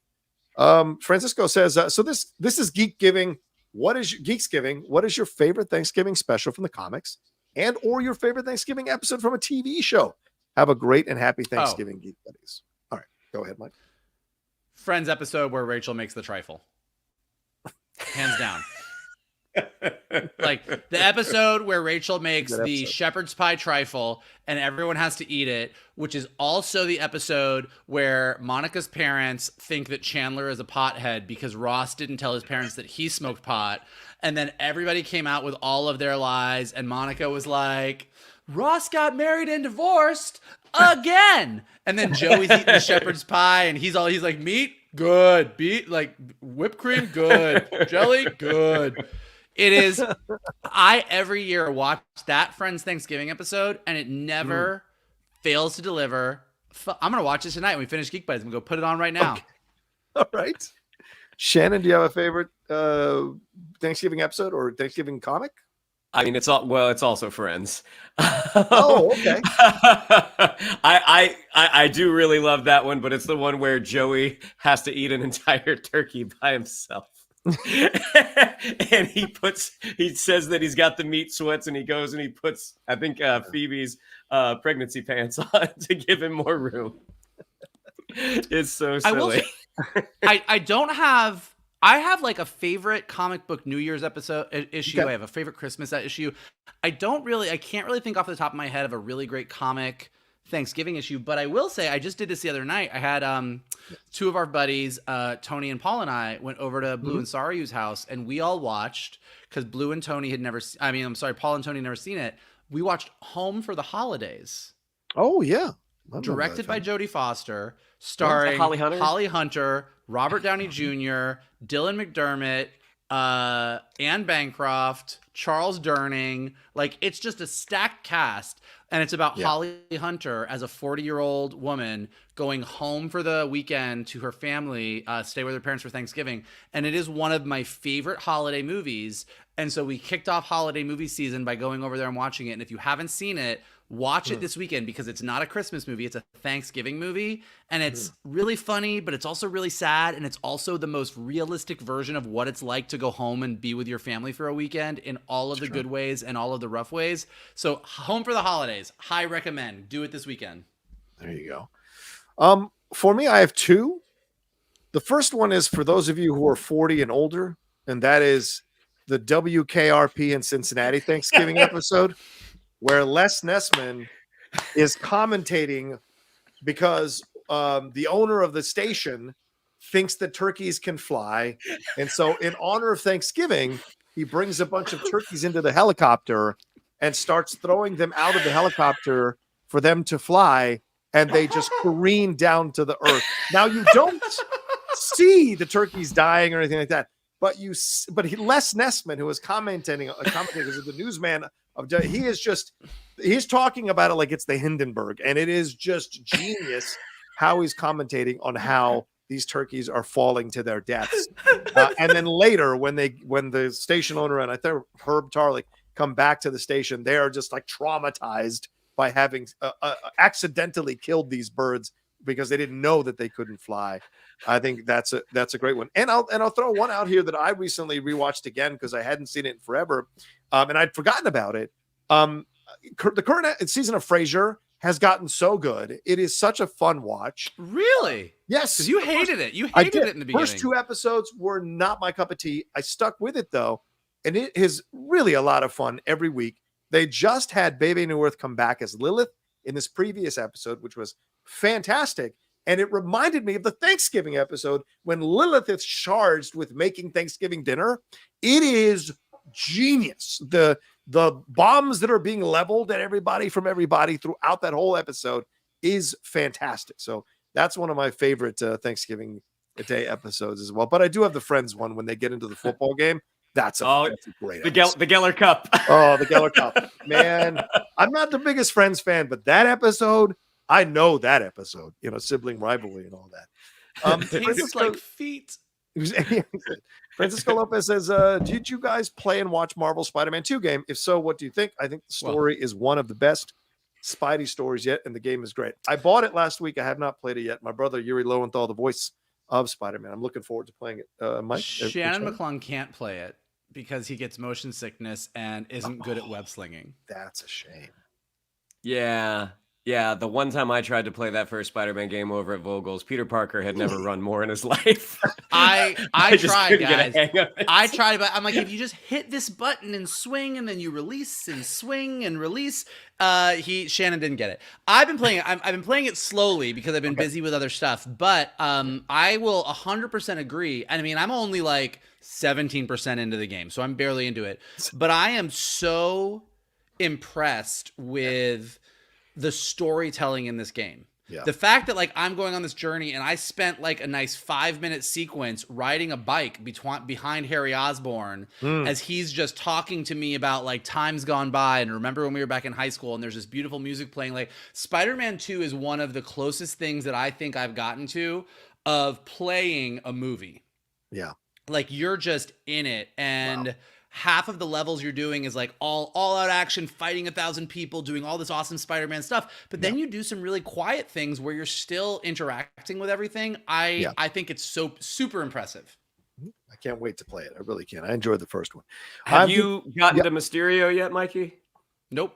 Okay, my buddy Noshir Dalal plays Quentin Beck in that game. Nice. Also, yes, in the chat, Addams Family Values is 100% a Thanksgiving movie. Yes. Home for the Holidays, Planes, Trains, and Automobiles, Addams Family Values. Yep, agreed. I'm Two Fly Cam also says, MCU is past its zenith. It's hard to care about any of it. DC has always been more interesting, in my opinion. Who will play James Gunn's Batman? Do you have any guesses? It's George Clooney, right? No. It was going to be Nicholas Hoult.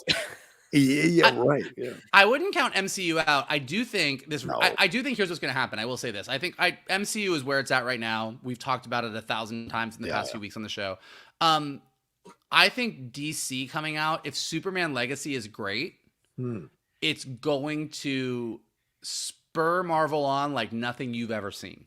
Like if DC gets real good and James Gunn nails it with that first movie and all of those characters being in that movie is like, holy shit, now I can't wait to see what happens in every DC project that's coming forward. Yeah. You're going to see Marvel get real creative real quick, which is going to be great for us as fans because we're going to get a lot of great stories. So I think that Marvel's going to have to pick up the slack a little bit with DC nipping at their heels. As for who's going to play Batman, I don't know, but I'm very excited to find out. Yeah. Shannon, do you have any speculation who could play Batman? Not right now, because I mean, since they are introducing Damian, like it is going to be a Batman who's going to be late 30s, probably mid to late 30s, and like offhand, I can't really think of anybody. But to the MCU, like I think they have such a history that's already that foundation is, even though it's wobbly right now, it is solid. So there is always a chance for them to right the ship. I do think Batman, I mean, look, with Superman, they did a relative unknown and have surrounded him with a banger cast. Right. And so if they've done that with Superman, it sort of makes sense to do the same with Batman and Damian. Like, give us like some like relative unknown actors in those roles and just surround them with just a fucking banger cast of actors. I mean, I like the idea of Ben Barnes, but not 100%. I kind of like the idea of Jamie Dornan after seeing him in Belfast, but I don't know if that's a big enough hire. No way for Kit Harington. Jeffrey Dean Morgan, too old. Phil Dunster. No, I don't think we can go that route, right? No, he's a little too young. Yeah, I don't. Yeah, and I don't think Jensen Ackles is the choice either. No offense, but I mean, so I don't know if some people, not everyone jumps from TV to film. That's all I'm going to say. Some people are good in TV, can't do film. Some people are great in film, not really don't really work on TV, and just kind of works that way. And I don't think Ackles is one that can make that jump. But it'll probably be someone we're not even thinking about who's coming on, to be. I mean, wouldn't it be funny if it's Jacob Elordi, who was in contention for Superman? He could be an interesting Batman if you went with a younger Batman to play with, even though you're going to do Brave and Bold. Could be interesting to see in that way for sure. It's going to be Pedro Pascal. One more time. The internet would explode. Just explode if it was Pedro. Fred Tastic says, hey, Geek Buddies, happy Thanksgiving and wonderful show. I'm thankful for the content and perspectives you provide and want more. Still waiting for Shannon to hum the Star Wars Cantina song. Favorite lie from The Perfect Holiday. Oh, Snort Cake? The other one? I don't know. that is from Strawberry. That's from Strawberry Shortcake. Nice. That's very nice. Purple Pie Man never gets her name right. Snot Shake, Snort Flake. Come up with a lot of them. Hot security guard says, just got back from seeing Napoleon. It was okay. Sorry if you spoke about this, but it seems like no one is talking about Simu Liu tearing his Achilles. MCU might have its problems, but this is another problem, especially with the fighting scenes and the long recovery. Well, yes, I spoke about it a couple of weeks ago on the hot mic because he had tweeted about it, Simu Liu, and I thought it was a shame that was happening because they haven't been using Shang-Chi at all in any of the post Shang-Chi Marvel shows or movies, and it's very odd. And now he tears his Achilles. It takes about 6 months to recover from that, regardless of what Aaron Rodgers is lying to people about. And so it's going to take a little bit of time for him to get back in motion, but it didn't seem like they had any real plans for Shang-Chi anytime soon anyway. I mean, so it is, I was talking with our friend Brian Leonard the other day and we were chatting about it. And, like by this point in the Infinity Saga, we'd already had 2 Avengers films. Like if you look at like 1, 2, and 3 versus 4, 5, 6, right? Like we had already gotten to the Avengers and had gotten to Age of Ultron, so we had seen our core team a couple times. And the fact that they were like, let's do phases 4, 5, and 6, but not do any Avengers movies until the very end, you're sort of seeing the ultimate result of that, which is us being like, okay, well, like, where's Black Widow? Like, where's Shang-Chi? Well, Right. okay, like you told us this person was important, but where are they? Well, so Peter Parker's over here. So like, okay, is She-Hulk going to be an Avenger down the line or not? Like, I don't know. Like, there's just a lot of people that are existing on their own, but there's nothing that's driving us. And with like end of phase 1 was Avengers. It was like, boom, okay, there's a team. They all came together. Then a bunch of stuff happened. Then more stuff. And like, there's just like, there doesn't seem to be that driving move forward. Shannon, any thoughts on that? No. Okay. All right, sounds good. Aisha Kenya says, Happy Turkey Day, Geek Buddies. Chris Hemsworth in talks to return in Thor 5, but after Love and Thunder, what more can they do with the character? Yeah, interesting. Gentlemen, your thoughts on Chris Hemsworth coming back for Thor 5, possibly? I think that there's a lot you can do with Thor. I mean, there's a lot of Thor stories out there. Thor with a daughter is new and different, and again, something that we haven't quite seen before. So, I mean, I think there's probably some interesting things there. I think the fact that it won't be Taika means that there's probably an interesting new take, which is exactly what Chris Hemsworth said he was excited about as well. So, I think kind of taking Thor in a different direction, and maybe he won't be the goofy dum-dum that he was in Ragnarok and Love and Thunder, and we'll get something a little bit different, which will be interesting. Okay. Yeah. Shannon? Yeah, you could see that being a parent has matured him a little bit. And, you know, I think Hemsworth, even though he says, you know, they had a great time making Love and Thunder, I think he would like to go out with a better film. That would be my guess. Yeah, I agree. I think he wants to come back one more time to leave a better legacy as a final film. And you look, a lot of people have gotten a chance to do that. Like after Rocky V, Stallone waited 19 years and came back and delivered better Rocky movies, so you had a better feeling about those. And so you're allowed to do that. Sometimes you have to come back and kind of smooth things over a little bit, take some time away from a character. But I want to see a balls out Viking type Thor movie. I think that's the way to do it. Bring him back, make it a badass action film. Still going to have the occasional comedy moments or whatever, but like make it a harder, stronger, edgier kind of film. I think that could be a lot of fun.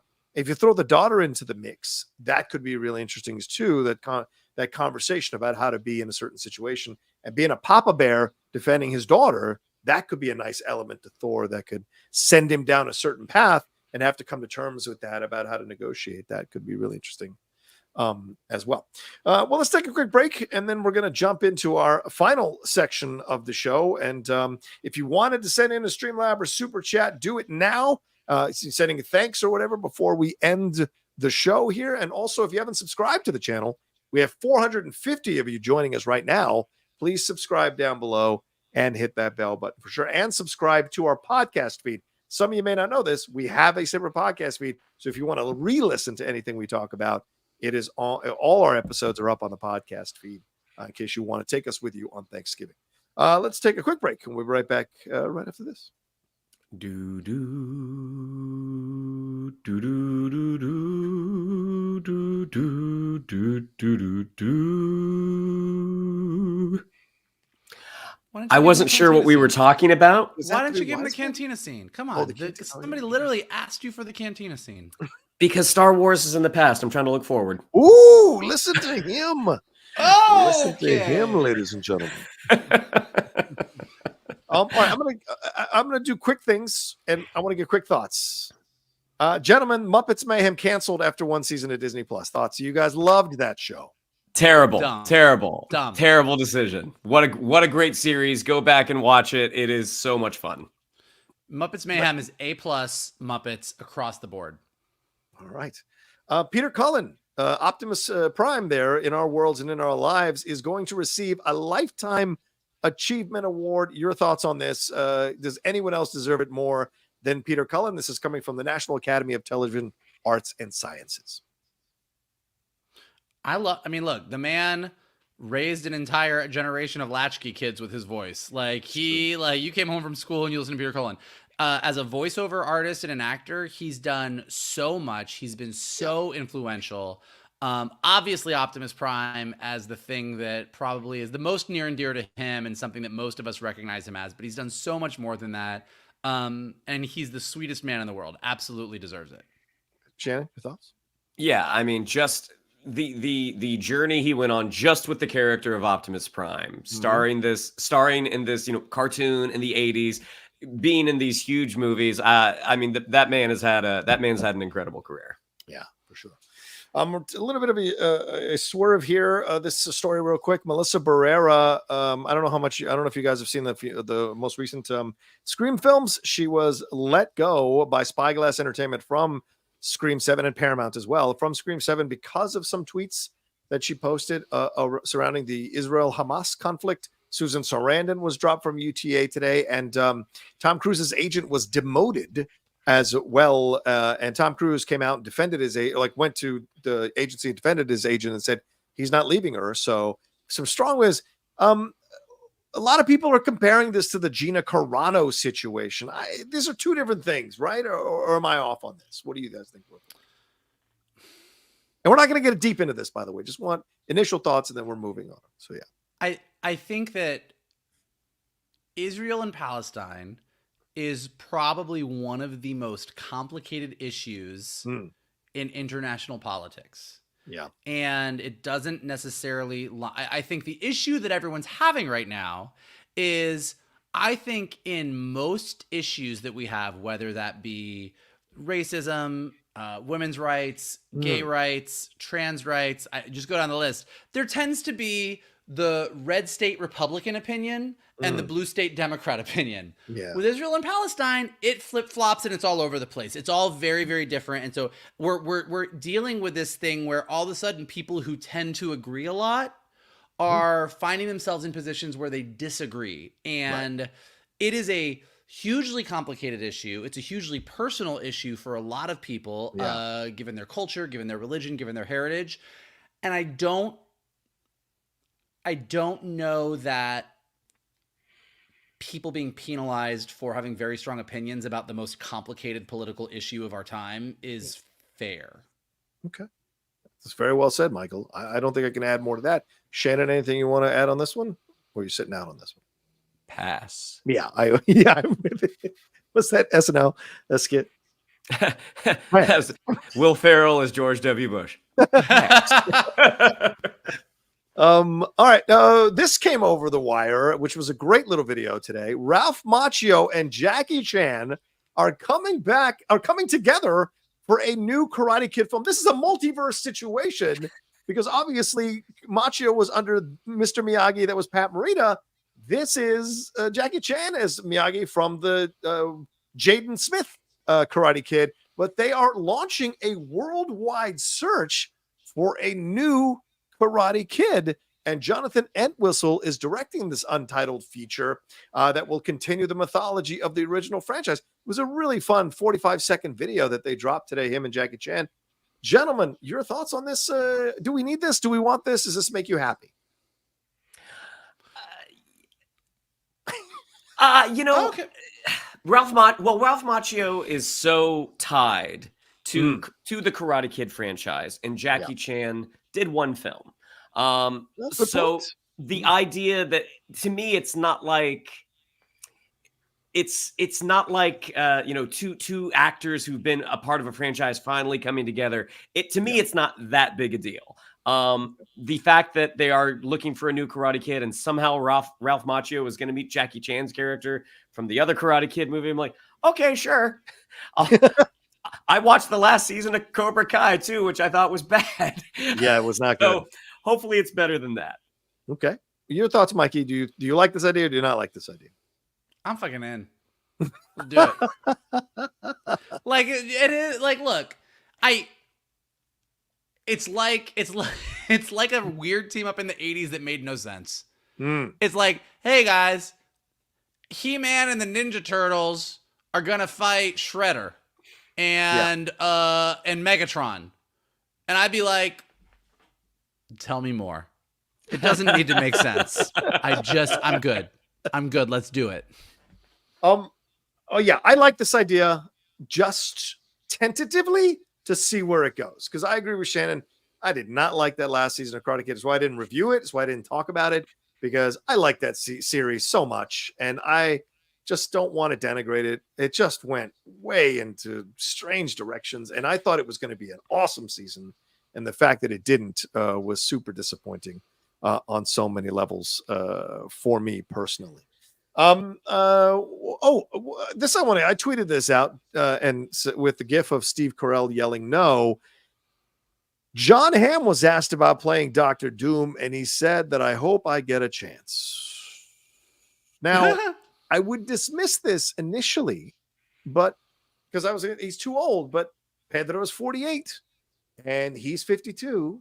Now, I know Vanessa Kirby's 35. If they're going to play the love triangle, it's not out of the realm of possibility because they're relatively close in age. So do we like this idea? I hate this idea, but do you guys think there might be some validity to this? No. I think John Hamm is a very, very entertaining performer. I also don't think he is Victor Von Doom. Yeah. Yes. What is Victor Von Doom? Not John Hamm. I'll go you one better. Why is Victor Von Doom? Yeah, good. Yeah. But I mean, like, when we say that, like, Victor Von Doom in the Marvel Comics is like this dictator wizard. Yeah. Like, it's like he's like so we talk about it, and then in both versions of Fantastic Four, Dr. Doom is wildly different. And in the Ultimate Comics, he was kind of a weird sort of had my weird goat legs Dr. Doom. Like, Dr. Doom as an idea is so broad and has shifted so many times that's like saying what Michael Keaton did in Spider-Man Homecoming isn't Adrian Toomes, which is true in that what Michael Keaton does in Homecoming has nothing to do with the Vulture that we know from the comics. Right. But it was really, really compelling. I'll put it like this. John Hamm, despite all of his fantastic performances, Don Draper, John Hamm has never made me afraid. Right. And so I don't see that changing, throwing a mask on him in a green cloak. Well, I was in a car with John Hamm once, and he was yelling at Jonathan Gabay about his driving, and he was very scary. Was he scary?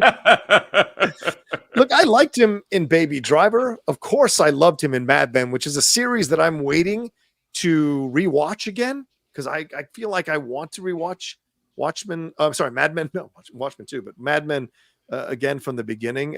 Lady Outlaw's never seen it, so it could be a fun experience to see her watching it. As she throws things at the wall because it's super male oriented. I like him in that. But when he's ventured out into other things that have a little harder edge to them, other than Baby Driver, which was fine, like I thought he was the worst part of the town. And I agree with you, Shannon. I'm not intimidated by him. I tried watching that Fletch movie for like 20, 30 minutes. Horrific. So there's nothing about him that conveys fear.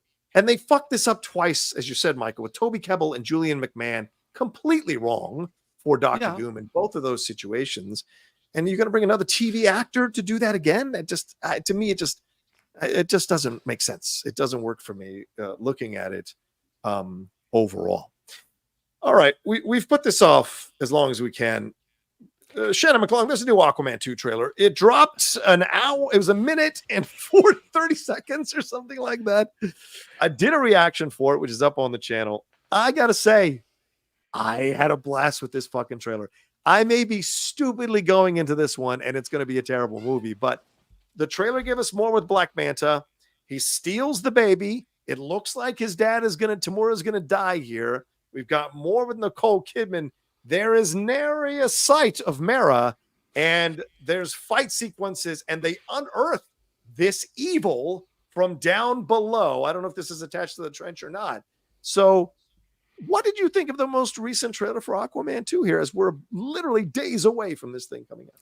I think it was a really solid trailer. I think of the marketing materials that we've seen thus far, that is by far the best one. And because we know the movie is, this is the end of the current DC film universe. The stakes are so low. Yeah, no it's like, you know what? If we can go in and just have a fun ride through the ocean with Jason Momoa, great. If this ends up just being, a couple hours to kill during the holidays, great. They cut a nice trailer. Yeah, they're not going to kill the baby. He's going to kidnap the baby. They're not going to kill the baby. I like this comment, Mike. Aqua Sauron looks cool. Yeah, I thought so too. I thought Aqua Sauron looked good as well. Your thoughts here, Michael, on this trailer for Aquaman and the Lost Kingdom? I remember when I was a kid and my parents were like, it's time to go to Yom Kippur services, which is the Jewish Day of Atonement. And you would just be like, oh, fuck, man. This is going to be a long fucking day. I hope I could get some McDonald's afterwards when the fast breaks. That's how I feel about this movie coming out. I know I got to go. Yeah. I know we got to review it and talk about it. We will. But like, I'm going to wake up that morning and be like, well, it's like fucking Yom Kippur all over again. Like, I just got to go and get through it. And then when it's done, I can break my fast. Maybe I'll get some Taco Bell to give myself a reward for making it through. This movie. But I'm asking about the trailer. Did you like the trailer at all? No. Okay, all right. No.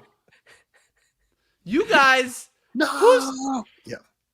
How are they fooling you? Come on. I don't know. We've been here before. Look, I fell for 7 Transformers movies, so don't come here. I mean, I'm a sucker for a well-cut, jingling the keys trailer. I'm a sucker for that stuff. And it worked for me. So, but I hear you, man. But I'm sure I see somebody saying it. What if it makes $1 billion? It is not going to make $1 billion. And please don't give me that first one.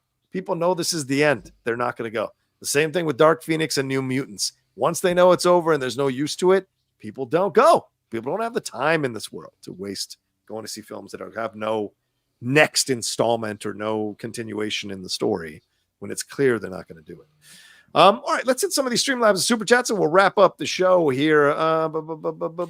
Jake the Nerd says, Screen Crush talked about Secret Wars culminating with Kang and Ravonna heading to the end of time to kill Loki and Thor sacrificing himself to save him. That could be amazing. Gentlemen, yes or no? It could be. I don't think that's what's going to happen, but sure. Right. I agree. Yes, it could be. Shannon, any thoughts? Yeah. Okay. Yeah. Let's give it a try. I guess if we're going to bring Thor back, that could be a good role to play, and maybe that's Hemsworth's swan song. I mean, I do think there is and if Marvel squanders this, that to this point, and I don't know if this is exactly what will happen, but I think that there is a Thor Loki reunion that needs to happen in some way, shape, or form. Agreed. Where Thor has seen that Loki has gone on this journey and become such a different person. The last time Thor saw Loki was when Thanos choked him out and killed him. Like, true. They were in a good place, but Loki, when Thanos killed him, is not the Loki that we have seen at the end of Loki season 2. So there is a reunion that should happen that could be very emotionally powerful. I hope they don't fuck that up. It's a great point. Thor with his daughter meeting the uncle, meeting his brother, seeing his brother again, and seeing that his brother has grown and ascended past what he'd been before. It could be a really incredible scene if they get it right. Yeah, I agree with that. Derek Johnson says, Mike, sir, I love you, but MCU is 40 movies in. There's no DC nipping at their heels. When universe kicks off, I'll be 55 years old and I'm 41 now. DCU giving me one good movie out of D grade average is not going to push me into it. By the way, love the show as always. Have a good turkey day. If you want a new dish this year, try a good old Virginia country dish called spoon bread. All right. Now, two things. Okay, go ahead. Quick. Yes. One, I need to know more about spoon bread.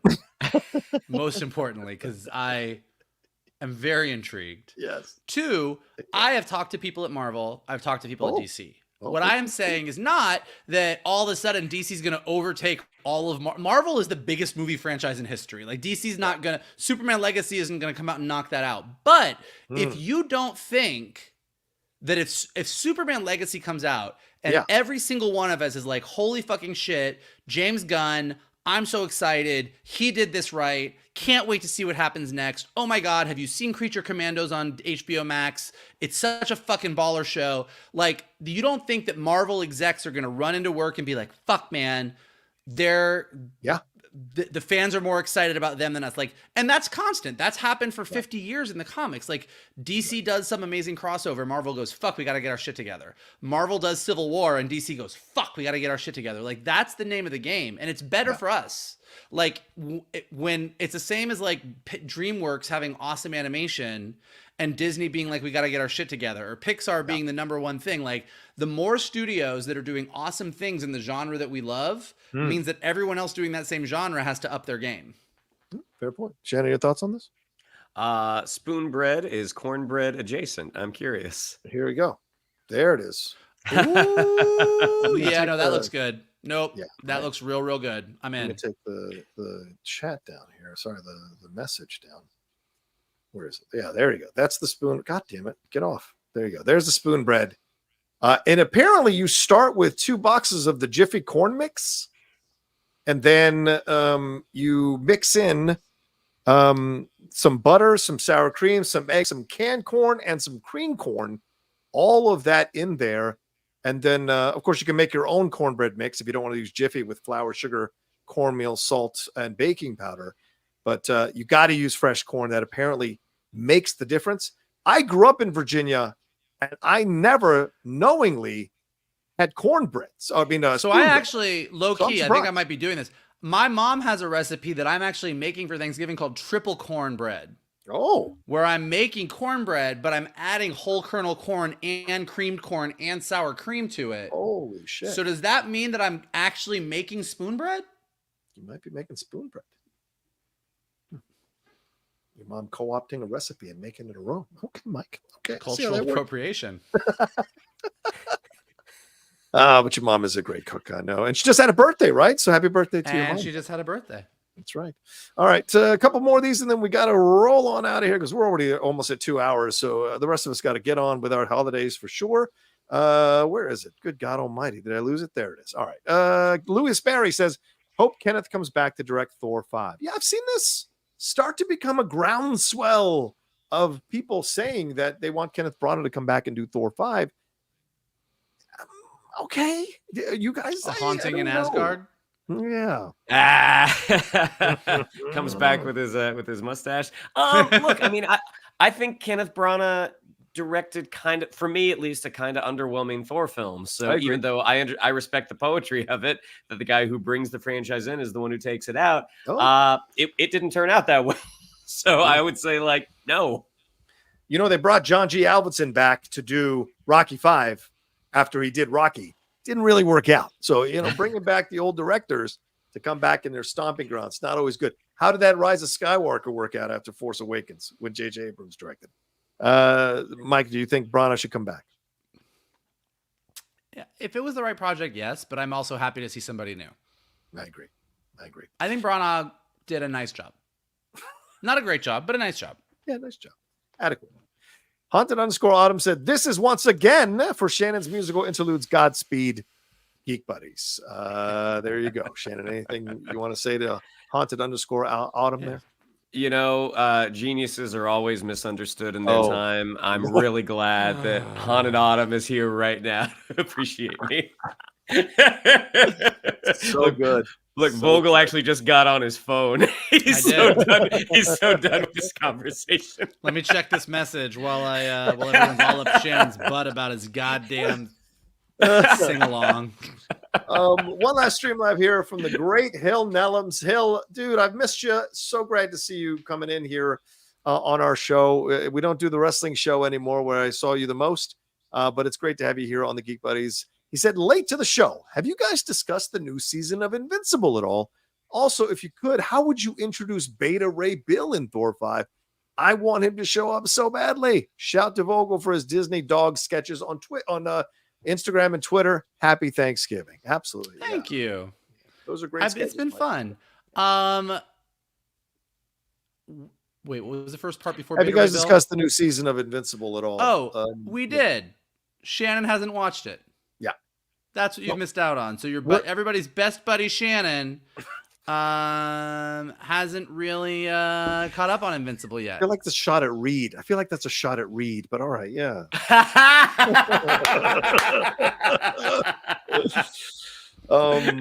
Yes. So no, I mean, I think we haven't discussed it, but we discussed doing a mid-season finale review, so that's possibly in play. But I think we touched on earlier that we're both loving the the two of us have seen it, are loving the current season and trying to encourage Shannon to get into it. Now, how would you introduce Beta Ray Bill? Any thoughts, gentlemen? I mean, in the world of the MC, I mean, right now with the multiverse and with the fact that Asgard is aliens, like Beta Ray Bill seems like a pretty easy jump. Like there's a lot, it feels like given the world that Thor and the MCU inhabits, having a character like that show up doesn't seem like a giant leap if the right story was there. And I think they can have a lot of fun with it. You know, I think that the Thor supporting cast is pretty stacked between Valkyrie and Korg and everybody else. So it's like finding the right space for a character like that. I don't know. It would be a different vibe, but I think it would be a lot of fun. Yeah, I agree. Shannon, thoughts? I would have him on an alien planet and put his face on the side of a giant building. And I think we saw that. Oh, did we? Oh my gosh, look, that's another one. Hey-o. And here's Beta Ray Bill for those of you who don't know who Beta Ray Bill is. So it could be interesting to see him part of the Thor universe. Could lean into, as I said, the more like Viking-esque, harder edge Thor. Beta Ray Bill could fit into that for sure with the attitude and mentality he's had in the comics. So it could be a lot of fun to see that transition. All right, one last super chat that came through as we were wrapping up here. And this one is from Derek Johnson again. He says, I can admit when I can see it from another point of view, Mike. By the way, spoon bread is delicious. Put butter on it. Oh my God, do not use Jiffy spoon bread Jiffy cornbread mix in the spoon bread. This is a deep Virginia old slave dish. Oh, I don't know nothing about that. I'm not even commenting on that. So respect to you, Derek. I didn't know about it. I grew up in Virginia 26 years and I'd never heard of spoon bread. Now, if I go back, which I'm going back next year, I'm going to try to find some spoon bread. I'm getting into this spoon bread. I'm getting into it. There we go. All right. Well, that's it from us. Thank you all so much for hanging out with us. We appreciate it madly. This 2-hour show has been a blast. We've talked about so many things. Walk through the fires of Marvel and DC. Gentlemen, we should wrap up with like maybe really quick geek things that you're thankful for. Let's go with Shannon. Shannon, what do you got there? Anything? Well, I mean, I'm thankful that even though the results were not the best, I'm thankful that we got one last adventure with Dr. Henry Jones Jr. this past summer with Indiana Jones and the Dial of Destiny. Not a perfect movie, but if you are a big Indiana Jones fan, you're a big Harrison Ford fan, it is nice to see him throw on the hat one last time. And another geeky thing I'm thankful for is those two geeks right up there. How dare you? How dare you? Dare you bring emotion into this? Michael Vogel, your what do you got there? What are geeky things that you're thankful for as we're wrapping up our Thanksgiving show? I'm gonna say, look, between Vox Machina and Invincible, and all the things we got, I'm thankful for geek animation. I think we have more really good, high quality geeky animation these days than we've had in a really long time, and not just animation that's aimed at kids that adults can enjoy, even though we do have plenty of that. But we've got a bunch of animation that's just targeted at adults, and I think we need more of that. And I think that includes the Spider-Verse movie, and I think that includes the Ninja Turtles movie. I just think that what we've gotten in the past year with animation has been really, really encouraging. We've seen a lot of really cool different styles, and we've just seen animation really grow up a lot with like the geek audience, and I'm really thankful for that. And of course, I'm thankful for these guys too, because they're fine. Well, of course, I'm thankful for these two gentlemen because we've been doing this now for years and just really enjoy talking about everything going on in the world of geekdom. And they never cease to surprise me. They always bring incredible points of views that expand my mind about how I look at things, both animation and live action, which I really appreciate. I'm always learning, which is great for my mind. So I appreciate these two gentlemen, and we have a great time, whether on the mic or off the mic. So, but I also want to say that I appreciate and give thanks for all the fans who watch and listen to us every week, sometimes multiple times a week. You guys are incredible with your comments, with your points of view, your analysis, your takes on things. We appreciate that also madly. And sometimes you guys will make a comment that'll cause the three of us to have a conversation about it. So trust me, we are reading your comments. We're reading your thoughts. We're reading your posts to kind of have a discussion about it and dive into it more and more. And we appreciate that from you all. And of course, thank you for supporting the show. Thank you for subscribing. And also thank you for subscribing to our podcast as well, which is a big thing. But number one thing I'm thankful for is that we have a universe and an existence now where there are so many geek properties, both live action and animated, that we can enjoy and dive into. And yes, we'll battle about it, we'll fight about it, whatever. But the fact that I can play a Spider-Man video game while I watch an Invincible animated show, while I anticipate an Aquaman 2 movie, even though we're not going to maybe enjoy that. But the fact that that all exists, and I was with you till you anticipated the I know, Aquaman 2 movie. Well, how about this? I'm looking forward to an Echo show or the Daredevil 3 Deadpool 3 that's coming. Those are those things that you can be excited about, and the fact that we have so much. And I think sometimes we forget because we get so mad about it that this is a glorious time, a golden time to be a geek because there's so many properties that are out there for us to enjoy. And so we may be dissatisfied, we may not be happy all the time about it, but the fact that it can even happen is really an incredible thing. And I think we should take the time to kind of thank that in the universe, because it's brought many people together, brought us together even more, and brought many people who are probably watching us right now or listening to us together with their friends to talk about stuff, and new friends that they've discovered here talking about all these things. So just throwing that out there. All right. Well, thank you all so much for hanging out with us. You guys are awesome. We love you madly. We certainly wish you all a very, very happy Thanksgiving or however you're doing or whatever you're doing to celebrate that day. And please be careful. Please be safe. Please don't take chances. Please, it's a crazy time out there in the holidays. So please take care of yourself when you're out there. Shannon, what do we have to tell them? Yeah, if you'd like to follow us on social media, on Twitter, it's at @geek_buddies. On Instagram, at @the_geek_buddies. If you'd like to follow me on social media and hear some great humming music, it's at Shannon_McClung on Twitter.